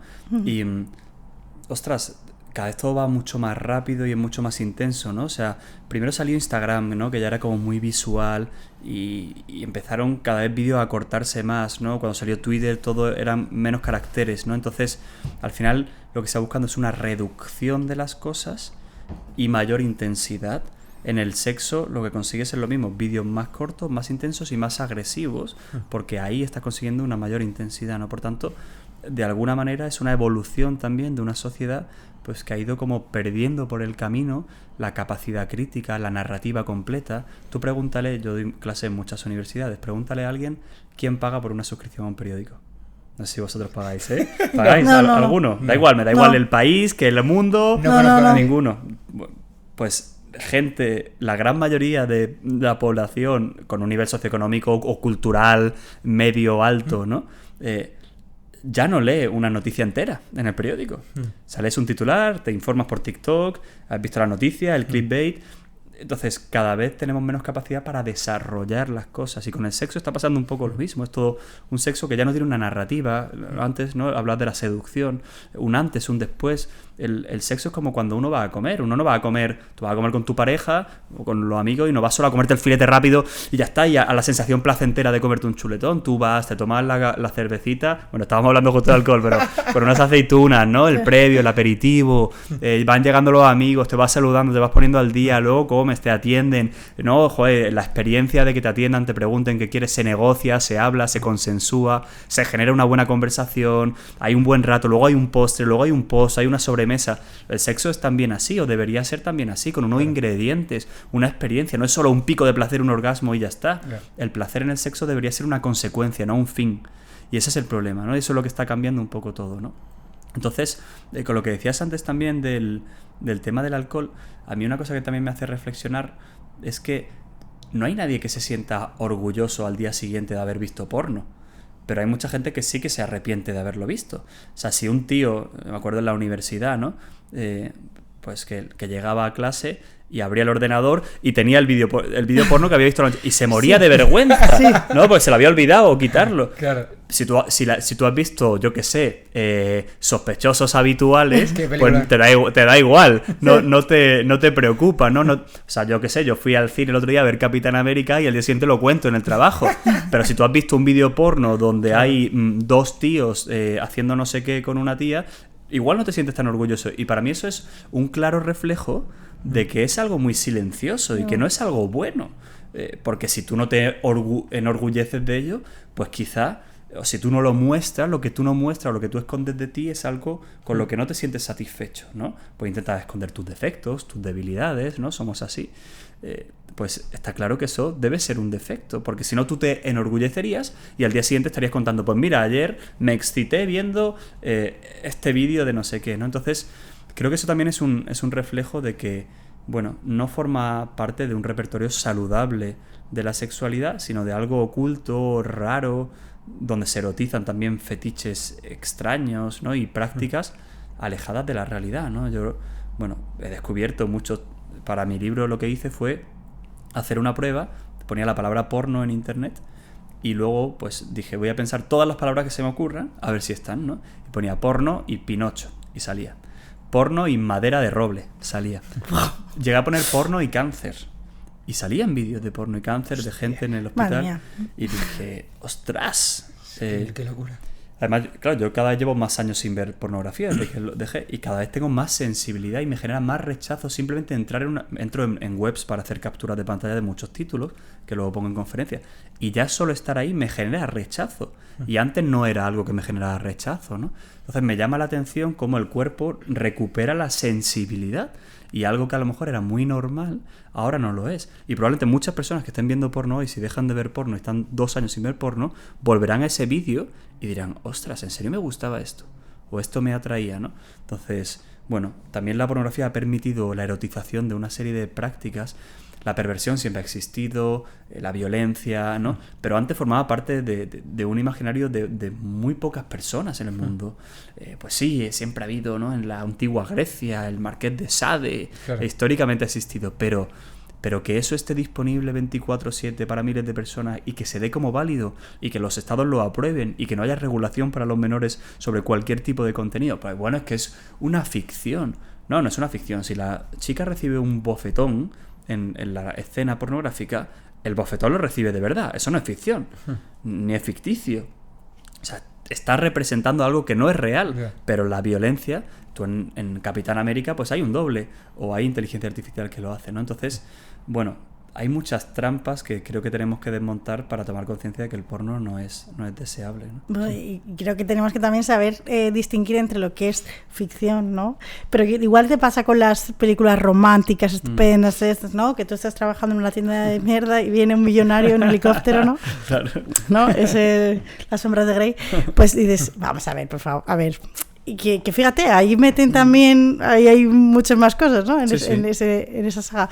Pero igual que pasaba, y sí que hubo un poco de movimiento de criticar ese tipo de películas a la hora de idealizar las relaciones en la pornografía. no es un tema que se saque, bueno, seguramente que tú en tu grupo se saque más de una vez como para preguntarte cosas, pero no es un tema que saquemos y que critiquemos abiertamente, ni que no suele pasar. Pero tú que has estado dando conferencias en otros países, ¿pasa igual o tenemos la misma concepción de la pornografía en otros países?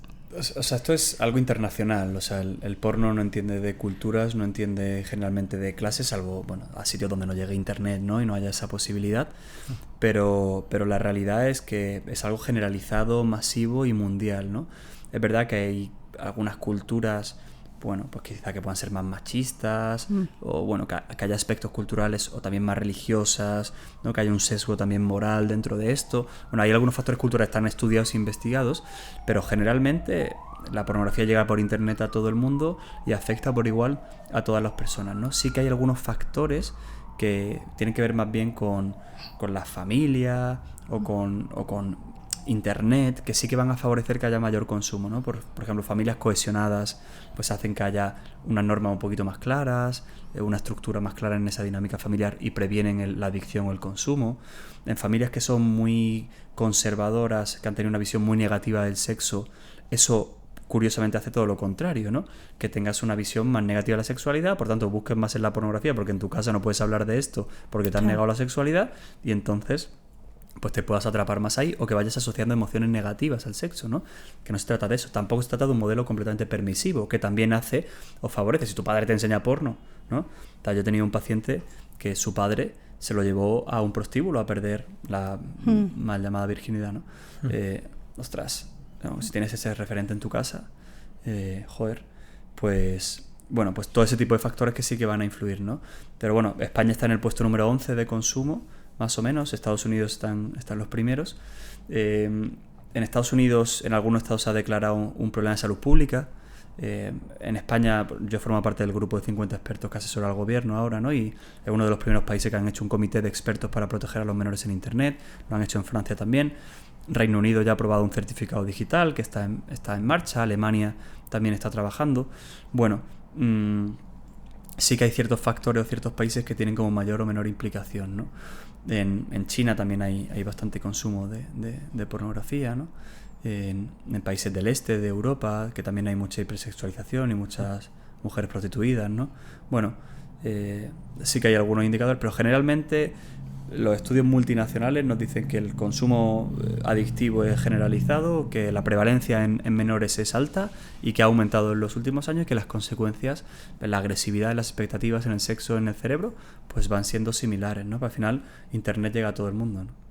Y justo que lo has nombrado el tema del gobierno y de las medidas, ¿cómo ves qué medidas se podrían impartir para prevenir un poco este problema en las nuevas generaciones, sobre todo?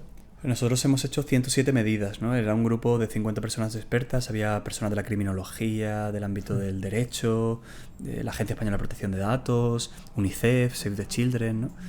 Y bueno, esto es como un edificio con muchas ventanas y hay que taparlas todas, ¿no? Uno es el ámbito de las propias tecnológicas y este para mí es de los más importantes, ¿no? O sea, por ejemplo, se podrían hacer algoritmos éticos que no redirijan contenido sexual a menores. Claro. Esto es muy fácil, pero es que ahora mismo hay perfilado de datos de menores.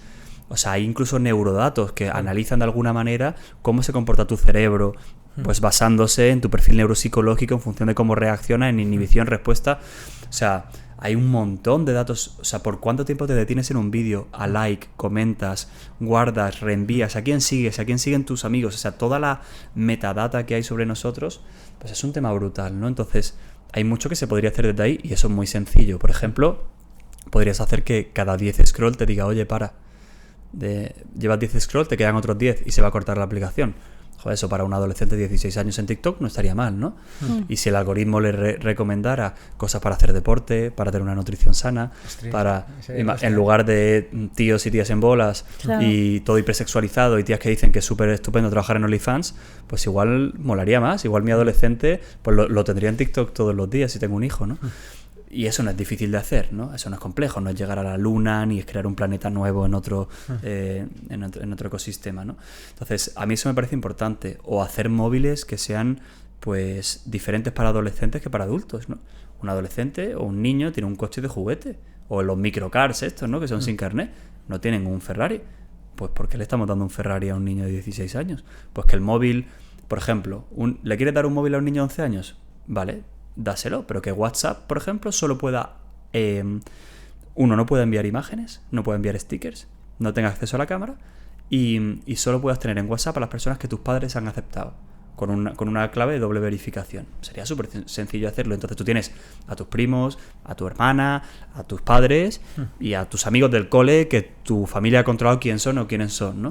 O sea, hay muchas formas en las que podríamos controlar esto, pero no se hace. ¿Por qué? Porque es que, pues no sé cuántos adolescentes hay en el mundo, pero probablemente sean el 25, el 30% de la población, no lo sé, me lo invento, ¿no? Entonces es mucho dinero para Google, es mucho dinero para Meta, es mucho dinero para TikTok.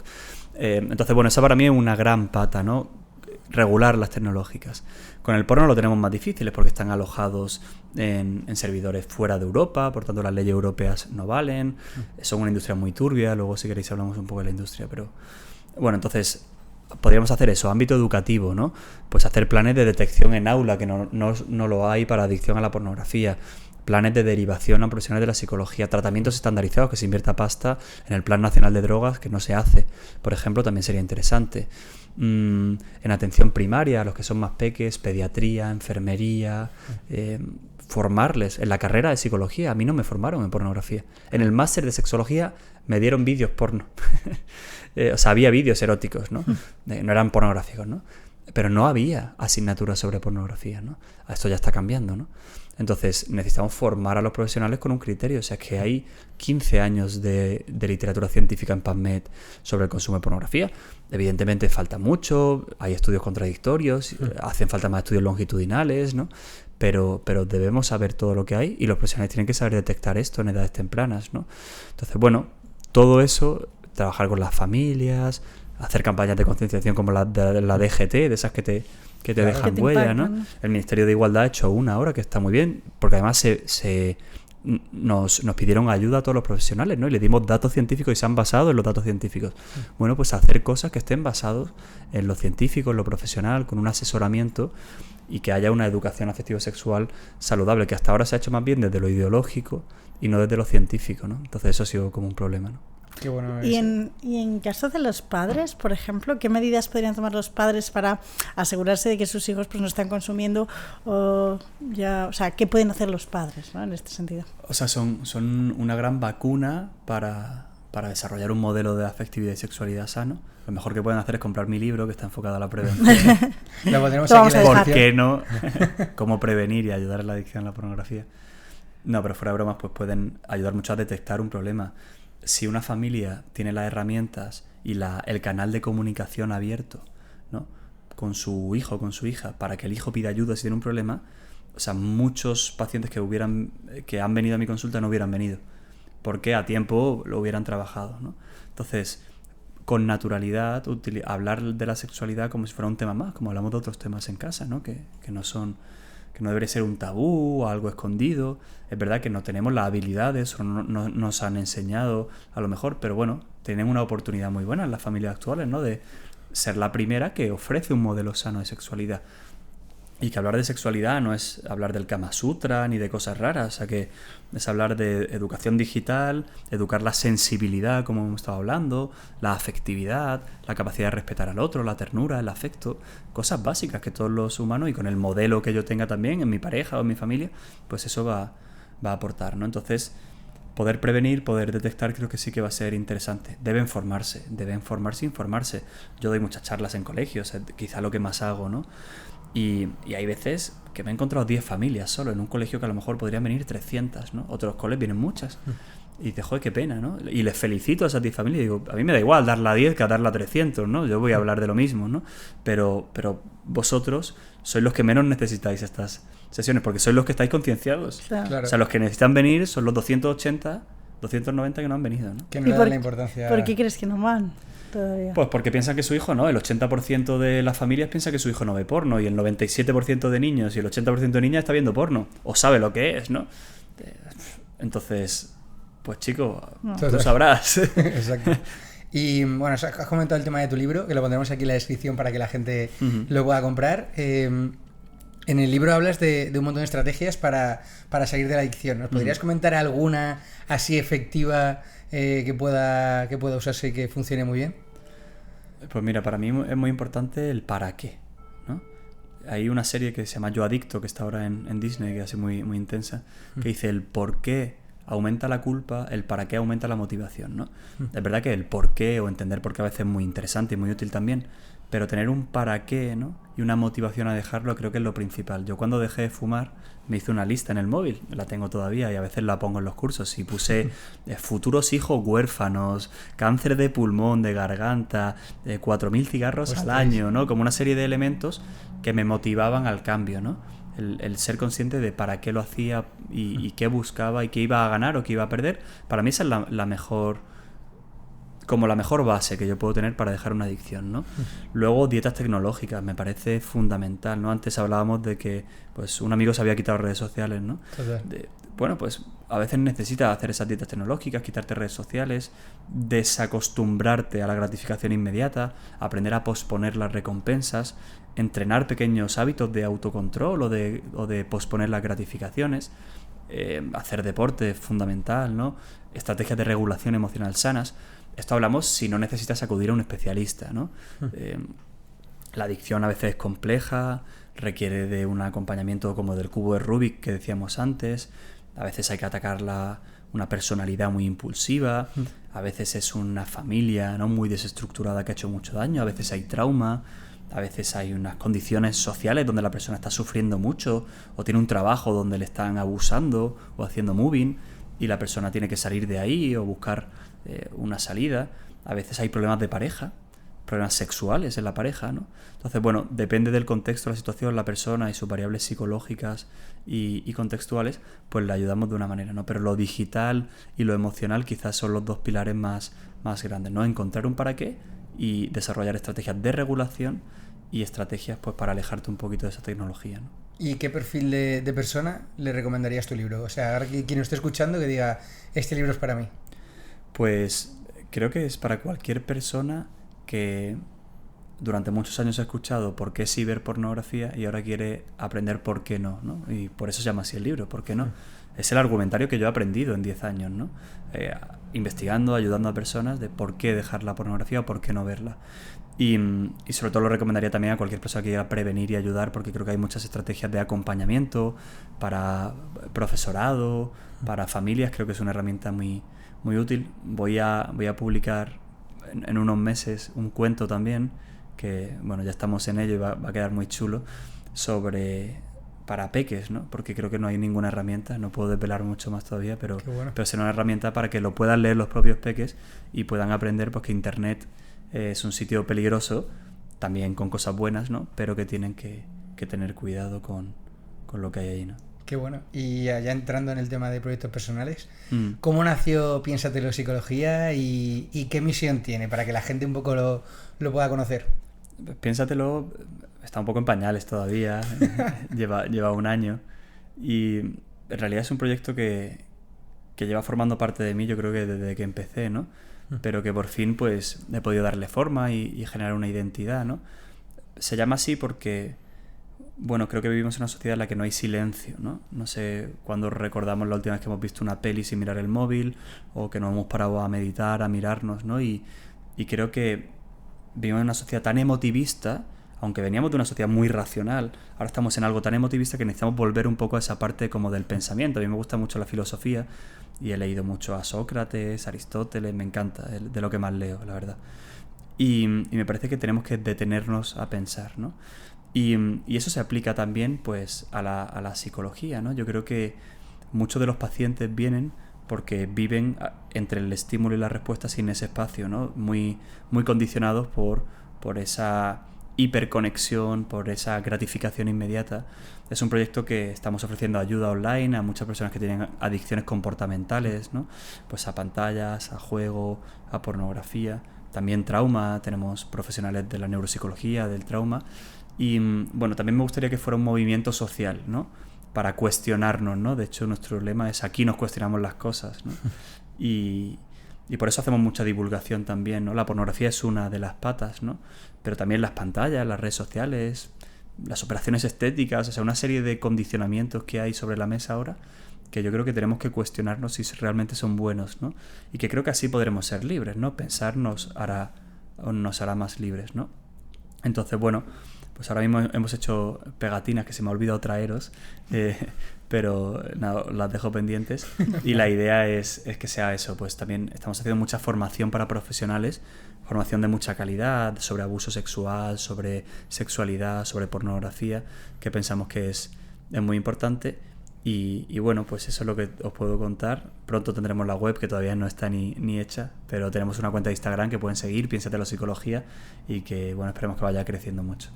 Seguro que sí, esperemos que sí. Y yo creo que vamos a meternos ya en alguna de las preguntas nuestras, tío, que Genial. llevamos hablando mucho de porno unos y pico, y ahora continuamos. Esto es lo difícil para mí, ¿no? esto es lo difícil. Venga, cuéntanos, Alejandro, algo que creas que cambiándolo cambiaría mucho el mundo y a las personas. Pues lo venía pensando en el coche ahora. Son preguntas difíciles, ¿eh? A mí se me dan fatal además este tipo de preguntas como improvisadas, lo prometo. Y pensaba que si los seres humanos tuvieran más la cualidad de ver en el otro lo que le une con el otro y lo que comparte con el otro, en lugar de ver lo que le diferencia, creo que nuestra sociedad iría mucho mejor. Creo que habría menos problemas en política, menos polarización, menos guerra, menos distanciamiento, menos odio, menos uso del otro, menos problemas en general, menos racismo, menos... Creo que poder ver en el otro lo que comparto contigo, en lugar de lo que me diferencia de ti, para mí sería una habilidad, un superpoder muy chulo. Qué bueno. Sí. Yo eso lo recomiendo siempre cuando tengo clientes que me dicen, vale, Sara, es que tengo... Ahora que hemos pasado Navidades hace no tanto, me decían, joder, es que tengo que aguantar a mi cuñado, que es que no lo soporto, ¿qué hago? Digo, siempre va a haber algo que tengáis en común y súper interesante. Yo que sé, pueden ser los caballos. Fíjate que no has hablado jamás de caballos con tu cuñado y resulta que os encantan y que os gusta mucho la época. Digo, tú céntrate en buscar eso que tenéis en común. Total. Algunos lo intentan, cuesta más o menos, pero funciona en realidad. Es verdad que si te pones a pensar... Tenemos muchas más cosas en común, pero estamos como... hemos aprendido a buscar lo que nos diferencia, lo que lo nuestro es mejor, peor, ¿no? Y estar todo el rato en ese debate. Sí, sobre todo que cuando tenemos a alguien enfrente que a lo mejor no nos cae del todo bien o no nos encaja de primera vista, intentamos fijarnos en todo lo que hace, lo negativo, para reforzar un poco tu creencia, ¿no? En plan, el capullo de mi tío, joder, ¿sabes? Un poco así. Es un sesgo de confirmación, se llama psicología. Sí, justo. Entonces, el sesgo de confirmación, que a nosotros nos gusta mucho hablar de sesgos, total, y si hicieran un poco lo que dices tú, no pasaría eso. O sea, que muy buen consejo aquí para la gente, a ver si lo aplica. Hay una regla que dice una psicóloga que se llama la del 3-1, que es por cada palabra crítica que tengas al otro, cada mirada, como tú decías, negativa, intenta hacer un ejercicio de buscarle 3 cosas buenas. Y yo creo que ese ejercicio es como para aplicar de forma práctica esto que hemos dicho. Sí, totalmente. Bueno, si juntamos las dos cosas, creo que se puede hacer el mundo un poquito mejor, y lo suyo es eso. Y ahora sí, esta también esta es mi favorita. Dinos una verdad en la que creas, Alejandro, y que poca gente esté de acuerdo contigo. La verdad es que no sabía muy bien qué decir en esta pregunta, porque ya creo que de alguna manera cuando hablo de la pornografía y la critico, creo que ya estoy ahí, haciendo una no verdad. Quería repetirme, pero una cosa que creo que es un gran problema, además de la isla de las tentaciones, creo que es todo el tema de las operaciones estéticas. Y es que estoy completamente en contra, me parece uno de los negocios que más daño está haciendo a la sociedad, ¿no? Y cada persona es libre para hacer lo que le dé la gana, pero mandar el mensaje de que tienes que cambiar en lugar de aceptarte me parece algo, y quizás no es muy políticamente correcto hacerlo, pero las arrugas están bien, tenemos que aceptar que envejecemos. Creo que hace mucho daño a las mujeres porque otra vez, ¿no?, las pone en una posición en la que deben estar perfectas y no pueden ser imperfectas, deben estar siempre disponibles físicamente para la sociedad. Creo que es un negocio además brutal que está haciendo muchísimo daño, y creo que va a haber una gran cantidad de arrepentimientos, y que creo que en consulta nos vamos a encontrar con grandes problemáticas. O sea que, bueno, soy bastante hater de todo el tema estético, y tengo algunos amigos que se dedican a ello, y seguro que me odiarán si escuchan este podcast, espero que no lo escuchen, pero bueno, creo que no es algo muy deseable. en nuestra sociedad. Fíjate que creo que aquí te damos mucho la razón. Creemos tu verdad. Claro, porque yo siempre pensaba, bueno, pues yo que sé, has pasado un cáncer y necesitas volverte a sentir mujer. Yo entiendo que tengas que reconstruir un pecho, Claro. maravilloso para que te vuelvas a ver mujer, por ejemplo. Yo eso lo entiendo, ¿no? Pero el que tengas una talla D en vez de una no sé, algo ya con más extremo, o los labios, o los no sé qué, no sé cuántos. De hecho, el verano pasado creo que fue que pusieron una maestra de publicidad aquí en Madrid y se reveló todo el mundo, quitaron, porque era algo como la operación bikini o algo así. Te toca pasar por quirófano porque toca que te van a ver, ¿no? Que lo hemos criticado aquí muchas veces también en la gente que se pone con dietas extremas solo porque le van a ver en verano en vez de cuidar su salud, ¿no? Pero en este caso el daño es tan directo además a la seguridad, a la autoconfianza, sobre todo de las mujeres, que es que te da una rabia y una impotencia. Es decir, cuánta gente que no se ha trabajado o que es adolescente o que no sé qué, ya va a tener eso aquí todo el rato en la cabeza dándole vueltas y va a cuestionar el que si se quita o no la camiseta, si se pone en bañador o se pone un bikini, cuidado, cosas que a lo mejor no le damos importancia, pero que marcan hasta la relación que tengas con tu pareja o en el sexo mismo, ¿no? Y los filtros de Instagram, si no te gustan tus granos, te los quitas. Si no te gustan tus ojos, te los pones de otro color. Si te puedes ver hasta embarazada, ¿no? Yo tengo una paciente que claro, tiene un problema de fertilidad. Y como le llegue a las manos ese filtro, ¿no? Pobrecita, imagínate claro. La distorsión que te puede generar y el daño que te puede hacer, ¿no? No me gusta mi nariz, la cambio. No me gustan mis pómulos, me pongo otros. O sea, otra vez obsolescencia programada. Es la cultura del usar y tirar, ¿no? Pues tengo una pareja sexual, pues busco otra rápidamente, porque siempre tengo otra posibilidad, la posibilidad de cambiar, en lugar de esforzarme por cuidar lo que tengo, ¿no? Entonces, esfuérzate por cuidar tu cuerpo, ¿no? Un amigo me decía, mira, tío, ve a la playa, toma el sol, haz deporte, come bien, y con eso te verás radiante, te verás fenomenal, ¿no? O sea que no necesitas mucho más, y con eso cultiva tu interior, cultiva el ser buena persona, y ahí seguro que en consecuencia, ¿para qué lo haces? ¿Quién te impone eso? ¿Qué buscas ahí en esa...? ¿No? En realidad ¿tú te ves mejor por eso, o la sociedad te ha dicho que así vas a estar mejor, o te lo refuerza, o te lo retroalimenta, y eso te va distorsionando esa seguridad en ti misma también, ¿no? Total. O sea, aquí estamos completamente de acuerdo. Me acuerdo de un caso que vi hace un par de años que me llamó la atención de un millonario que se casó con una chica y tuvieron hijos. Y claro, no le había dicho que se había operado tantas cosas. Entonces él le denunció porque los hijos eran muy feos, porque no se parecían a la madre. Madre mía. Digo, madre mía, el mundo en el que llegamos, ¿sabes? Bueno, hace poco salió que se hizo viral también una chiquita que se había operado la nariz porque se quería quedar embarazada y sus hijos, atención a la historia, Hostia, no quería que sacasen su nariz. Que entonces dije a la gente, bueno, vamos a explotar aquí, porque ¿qué tendrá que ver que El tú te... cociente intelectual cada vez más bajo. Pero claro, se hizo viral porque hizo como un movimiento y todo de, no, espérate, porque tus hijos sean guapos y tú. Vale, Pero es que lo de las redes sociales es una movida, porque la gente ya está pensando más en publicar que en lo que es bueno y en las consecuencias. Bueno, en fin, no sé, hay muchos ejemplos que no nos vamos a meter. Pero mira, hablando de redes sociales, a mí me parece muy bien y que me venía, con toda esta conversación me venía también a la mente esas tiendas horribles que había antes de Sex Shop, que la gente entraba poco más con gabardina, que yo las he visto y ahora son como muy happy, más enfocadas incluso a la mujer, fíjate, mucho más natural a ver todo y a experimentar en pareja. ¿Qué te parecen esas cuentas como Plátano y Melón o Teta y Teta y tal, que hablan muy natural de esto es lo que hay, esto dentro de que también es una empresa que quiere vender, ¿no? Sí, me parece que son un poco producto de la industria. Curiosamente, el 40% de los anuncios que hay en las plataformas pornográficas son de juguetes sexuales. Y el otro 30% es de prostitución y el otro de cosas variadas, ¿no? Lo que falta. Entonces me parece una industria que se retroalimenta. Que se pueda hablar de sexualidad con normalidad, que una pareja quiera introducir algún elemento erótico dentro de su relación sexual, pues es estupendo, siempre en consentimiento, en consenso y en libertad, ¿no? Pero me parece eso más bien igual, como industrias que buscan el placer inmediato, ¿no? La gratificación inmediata, y no tanto están pensando en el placer de las personas, sino que utilizan el placer para vender, ¿no? Y bueno, a mí me hace mucha gracia cuando Plátano Melón o alguna cuenta así hace una investigación, ¿no? Y la publica.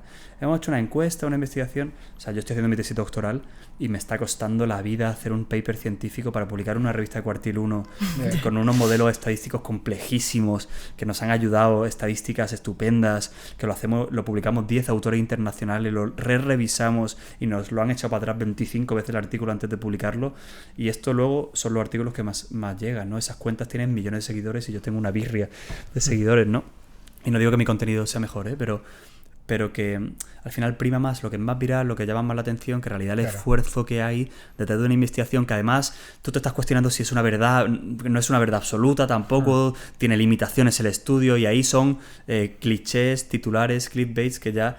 Entonces, bueno, que se hable de sexualidad y que haya cuentas que puedan hablar de sexualidad me parece estupendo y bueno, y creo que no hay que vivir en un mundo de la censura, pero me parece que, bueno, en la sexualidad gana más la opinión que la información. Decía Ángeles Barceló, que es una periodista de la SER, decía que la opinión ha fagocitado a la información en el periodismo, ¿no? Y esto es un problema, ¿no? Porque todo el mundo tiene derecho a opinar, pero no toda opinión es válida, ¿no? Y esto es un problema, y en la sexualidad pasa un poquito también esto, ¿no? Que entran muchos ecos, muchos juicios y a veces lo científico no prevalece y la sexología es una ciencia, ¿no? Pero como todos tenemos sexualidad, de física cuántica no habla todo el mundo, ¿no? No todo el mundo se cree con autoridad de hablar de la materia cuántica, exacto, ¿no? Exacto. Pero del sexo sí, porque todos somos seres sexuales y sexuados, vivimos y experimentamos nuestra sexualidad de diferente manera. Entonces yo creo que mi verdad subjetiva es la verdad absoluta, ¿no? Y eso pues nos hace caer en una especie de relativismo absoluto que es peligroso. Sí, la verdad que sí. Y opinamos igual. Y además que sí, es un tema que yo creo que es recurrente también. Nosotros, por ejemplo, en el tema de las redes sociales, a veces se nos hace viral algún vídeo que siempre que lo sacamos siempre es interesante, porque al final en el podcast hablamos de cosas interesantes, de pocas cosas banales, pero hay veces que se hace viral un vídeo que dices... Vale, pero esto tampoco esto es tan no interesante. Era lo que tú buscabas, sí. Claro, y hay otro que es muy interesante, que nos gustaría que se hiciera viral porque llegase a más gente, y lo ve poca gente, y ves algo y dices, joder, tío, el algoritmo, tío, pues al final es lo que tiene. Y ya volviendo al tema de la pornografía, tío, al final afecta mucho a la química cerebral, ¿no? Dicen que al final pues afecta mucho a las relaciones sexuales.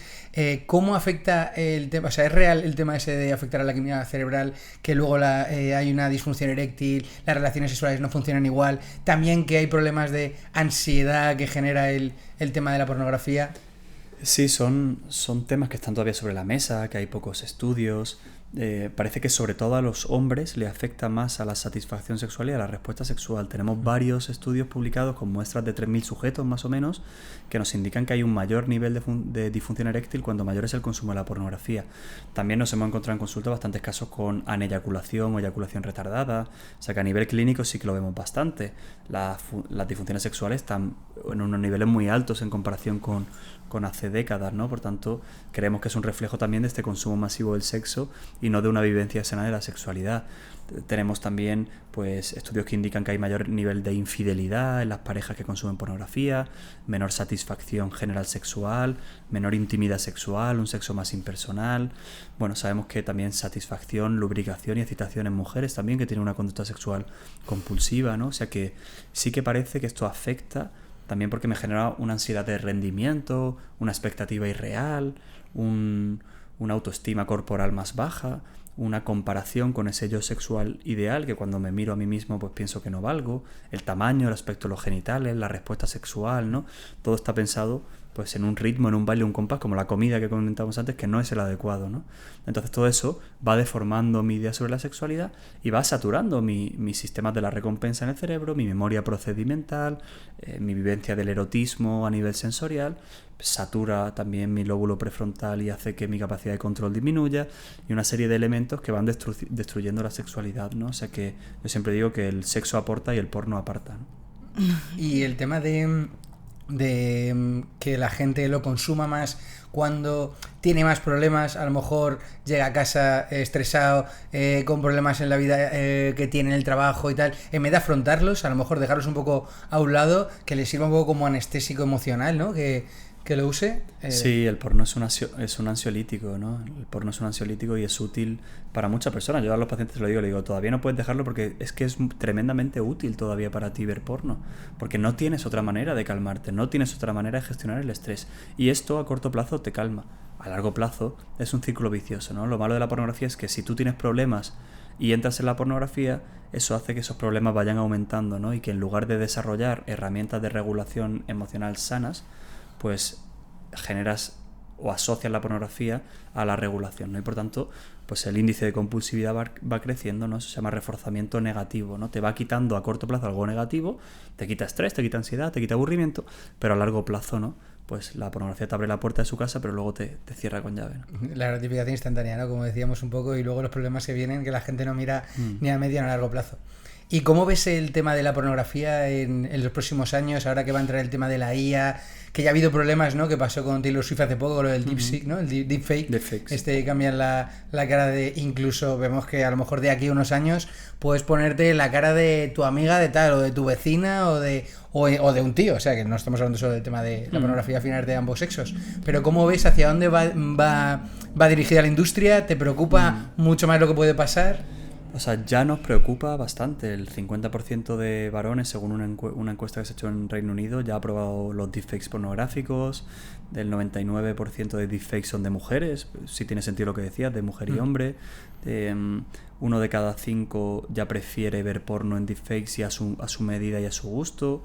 El otro día leí un informe sobre novias también de inteligencia artificial, chats y bots con los que interactúas, y muchos de los participantes decían que se sentían más a gusto que con una persona real, pero claro, el nivel luego de soledad, de depresión y de ansiedad era más alto. Bueno, creo que es un grave problema. Tenemos pacientes que han desnudado a personas cercanas en consulta, ¿no? Y se arrepienten de ello, y se han difundido en colegios imágenes de chicas pues de clase, por toda su clase, que le han desnudado con deepfakes pornográficos. Claro. La industria está ahí y va a ser el futuro. Y a mí me parece muy peligroso. Creo que hemos avanzado mucho en que haya una conciencia sobre el porno y sobre los riesgos, y eso ha sido muy positivo, pero me da miedo lo rápido que va la industria y cómo no va a dar tiempo a hacernos cargo sobre ello si no hay realmente como un marco legislativo duro y estricto ante todo esto. Lo hemos incluido en el informe del gobierno, que se prohíban los deepfakes pornográficos, porque eso no aporta nada a nadie ni tiene ningún uso.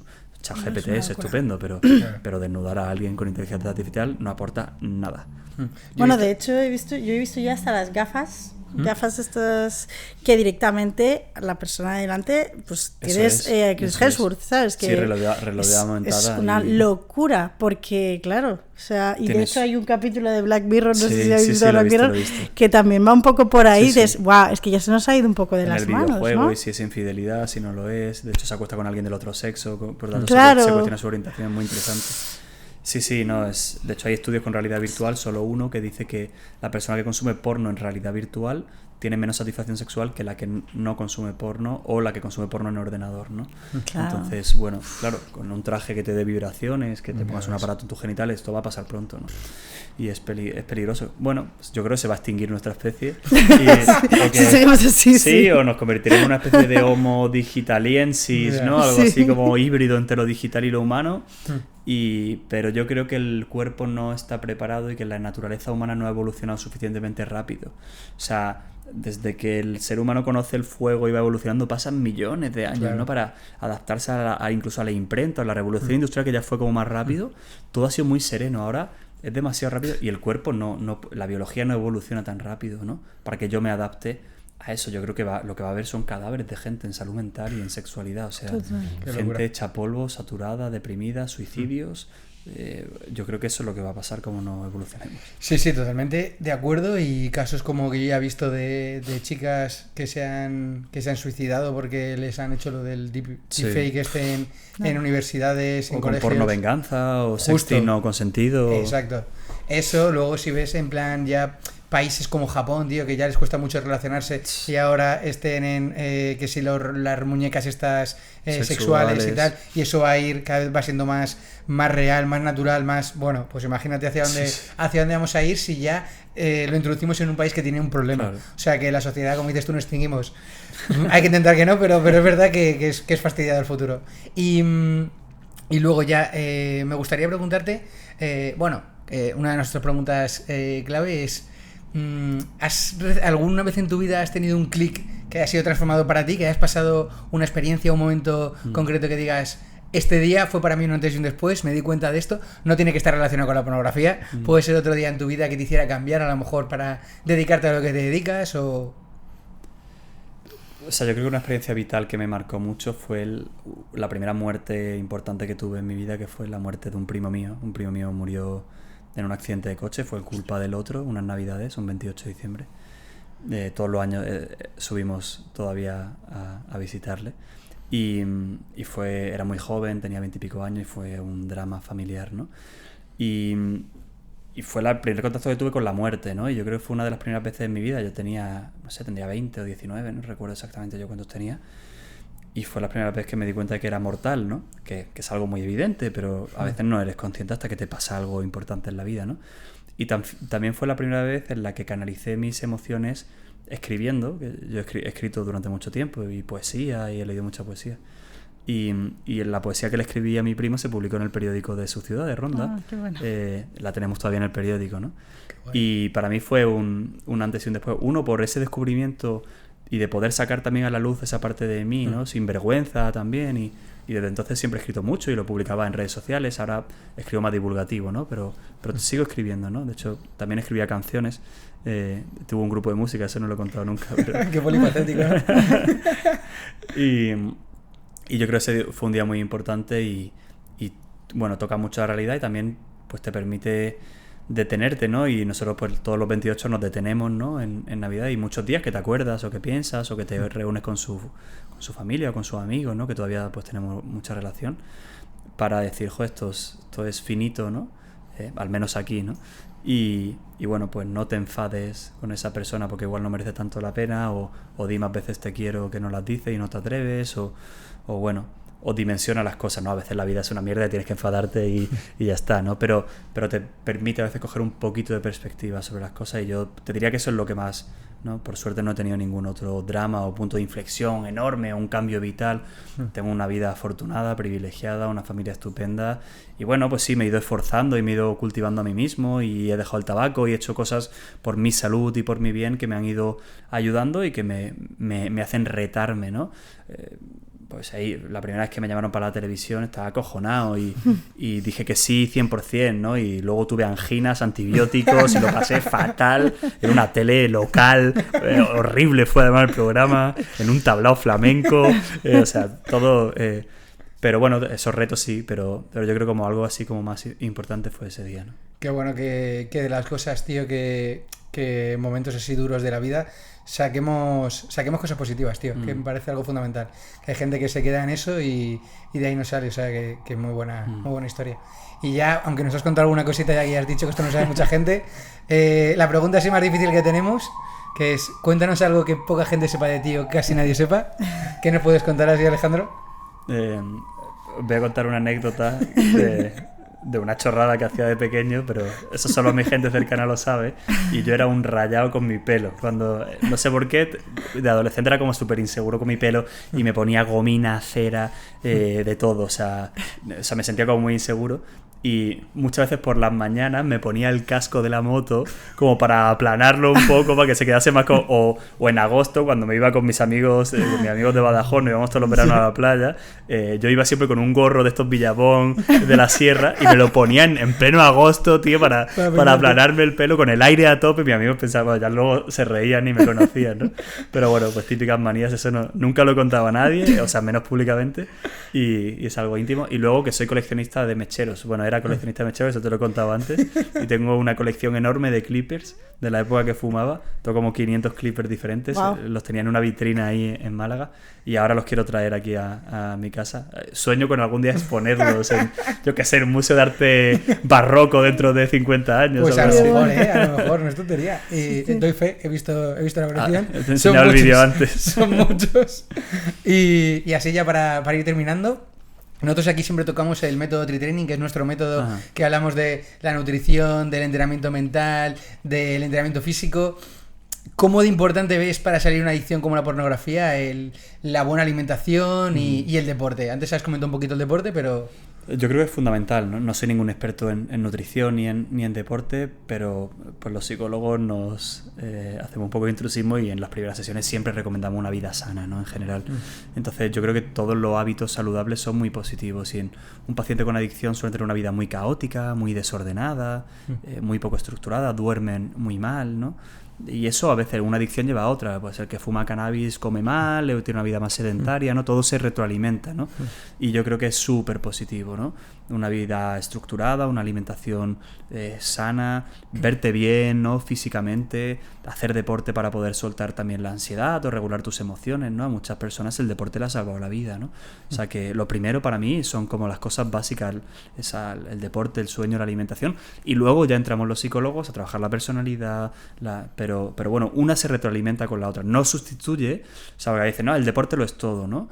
Bueno, no lo es todo tampoco, ¿no? La psicoterapia tiene un papel muy importante, pero la psicoterapia tampoco lo es todo, al igual que la medicación tampoco lo es todo, ¿no? Cada uno cumple un papel y por eso al final esto es multicausal y es como ese cubo de Rubik, y yo creo que varios colores del cubo de Rubik tienen que ver con la nutrición, el deporte y el sueño también, que es muy importante. Joder, pues qué bueno. Me alegro que opines así. Y ya para terminar, que ya podíamos terminar la entrevista, pero, tío, ya que eres sexólogo, te voy a contar una cosa, ¿vale? Porque... Ya vamos a aprovechar aquí. ¡Qué miedo! Esto me da miedo. No, es que te voy a contar un poco. Mira, yo soy súper analítico, ¿vale? Reflexiono un montón y muchas veces saco como teorías de la sociedad que las saco yo en mi cabeza y digo, y no tengo a lo mejor los recursos para poderme hacer un paper, ¿vale? Lógicamente.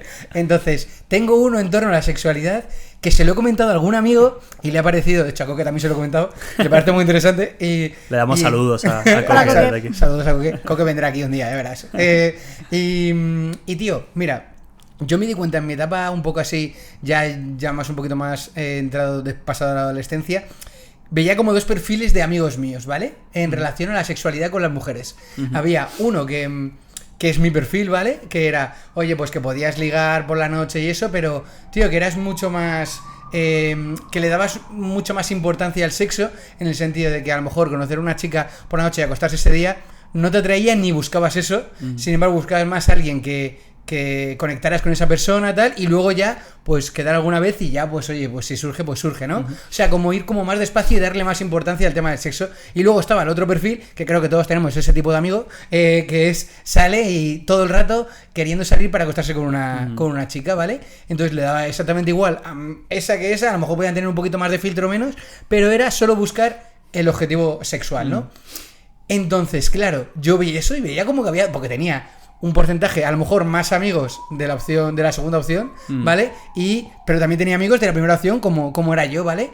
Y entonces empecé a analizar y digo, vale, tiene que haber patrones aquí, porque unos son así y otros son así, ¿no?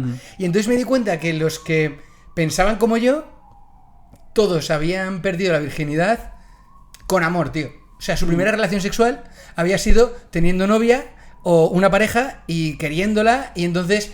como que a lo mejor al perder la virginidad, que yo creo que a lo mejor es ese momento muy importante en la gente, que a lo mejor se puede dimensionar, ¿vale? Pero es verdad que la primera vez, hasta que lo haces, es una cosa que le das mucha importancia. Entonces, creo que la gente que pierde la virginidad con una pareja, estando enamorado, queriéndola, la asocia como...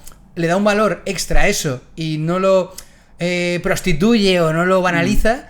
Y la otra persona que a lo mejor por el estrés de no sé qué, no sé cuántos, no encuentra tal, lo hace con cualquiera, ya asocia eso a se hace con cualquiera. Entonces, esto es una teoría que tengo yo, la he comprobado, la gente que conozco de amigos tal, lo voy viendo. No sé tú si tienes más información sobre eso, ¿qué te parece? Y lo dejo ahí.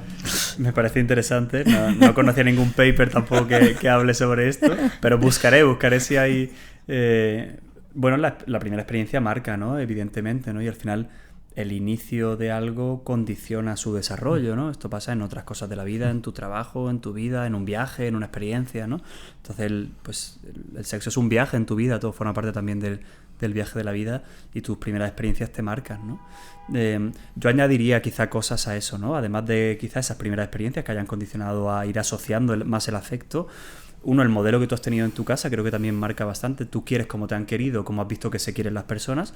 Por tanto, en familias donde ha estado presente más el afecto, en ese vínculo, en familias más desestructuradas, eso también hará que le des más o menos valor a una relación o a un vínculo, ¿no? O que creas que los vínculos son más duraderos o menos, ¿no? Eso luego es una generalidad, ¿no? Puede cambiar de una persona a otra. Y luego yo veo también que hay dos cuestiones. Uno, mucho el narcisismo, que en los chicos, yo creo que en los tíos hay mucho narcisismo, más que en las mujeres, ¿no? De, bueno, hacer heroico el tener muchos encuentros sexuales, mucha retroalimentación social, y esa es la segunda parte, ¿no? Que también la retroalimentación social. El hombre es un héroe si tiene mucho sexo, y personas que su valía la van asociando ahí y van encontrando que su autoestima depende de eso y se refuerzan de forma falsa ahí, ¿no? Y luego a veces no se sacian, ¿no? Entonces, bueno, más allá de la libertad de cada uno, de la experiencia, la posibilidad de haber tenido pareja, no haberla tenido, de el tipo de relación que cada uno quiera tener, yo creo que podríamos añadir a tu teoría eso, y si quieres un día intentamos hacer una encuesta y publicarla en algún paper a ver qué tal.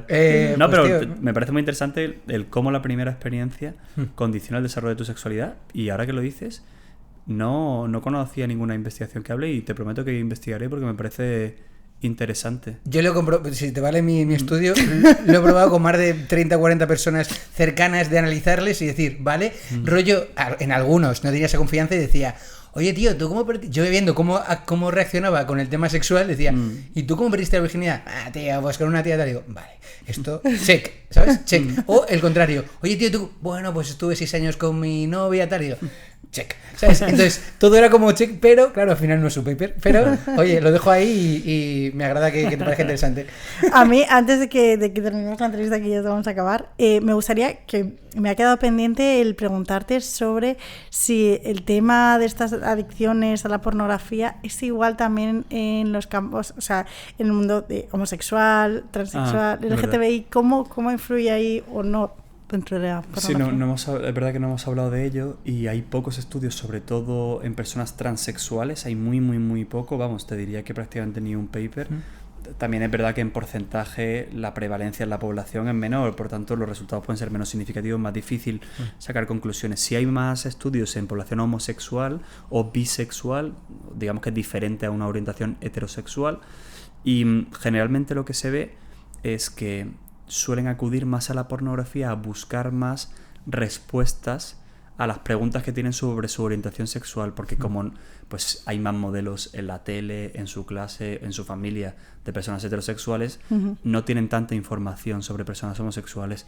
Entonces a veces se ponen más en riesgo con el porno, normalizan también conductas que no son normales, y bueno, pues eso les puede condicionar también su sexualidad y les pone un poquito más en riesgo que a la persona heterosexual, que ya tiene un referente, ya tiene algún modelo, ya, bueno, aunque a veces no sean sanos, ¿no? Pero tiene más explicación a quién es. La persona homosexual no tiene tanta explicación a quién es, y lo tiene más difícil, tiene más estigma también socialmente, más rechazo en clase. Nosotros trabajamos mucho el trauma en terapia, ¿no? De las personas que han sufrido por ser diferentes, ¿no? Y eso es un condicionante en esas personas luego en su vida afectivo-sexual, a la hora de disfrutar, a la hora de encontrar una pareja que le quiera, ¿no? Y a veces acaban en un sexo más superficial porque han aprendido que no son queribles porque se les rechaza, entonces no busco cómo voy a confiar en ser querible para el otro, ¿no? Y esto pues en terapia lo trabajamos mucho. Entonces, bueno, generalmente recomiendan incluir a poblaciones no heterosexuales en los estudios porque todavía no se sabe mucho en este ámbito y seguirá creciendo seguramente en los próximos años, ¿no? Qué interesante. Pues nada, Alejandro, ha sido un placer. Muy bien, un placer. Nos ha encantado la entrevista. Creo que ha aprendido la gente muchísimo. Hemos aprendido nosotros mucho, pero creo que sobre todo estás aquí para divulgar, para que la gente aprenda, para que se conciencie y darle la importancia que creo que se merece, y por eso estás aquí, del tema de la pornografía. Así que nada, Trainers, os dejaremos aquí toda la información de Alejandro, su libro, sus webs, sus redes sociales, para que podáis contactarle para lo que sea, sus asociaciones, y nada, pues espero que os haya parecido interesante. Si habéis llegado hasta aquí, os agradecemos mucho que estéis, que nos deis like, suscribáis al canal, que lo compartáis a quien le parezca que es interesante y que le pueda servir de ayuda. Recordaros nuestro método, el método Tri-Training, pues ya sabéis, entrenamiento físico, entrenamiento mental y entrenamiento nutricional, 3 entrenadores que están alineados para conseguir tu mejor tú, y recordaros lo que siempre os decimos, que todo, absolutamente todo se entrena, y también, pues la adicción a la pornografía hay que quitársela. Así que, hasta la próxima, chicos. Chao.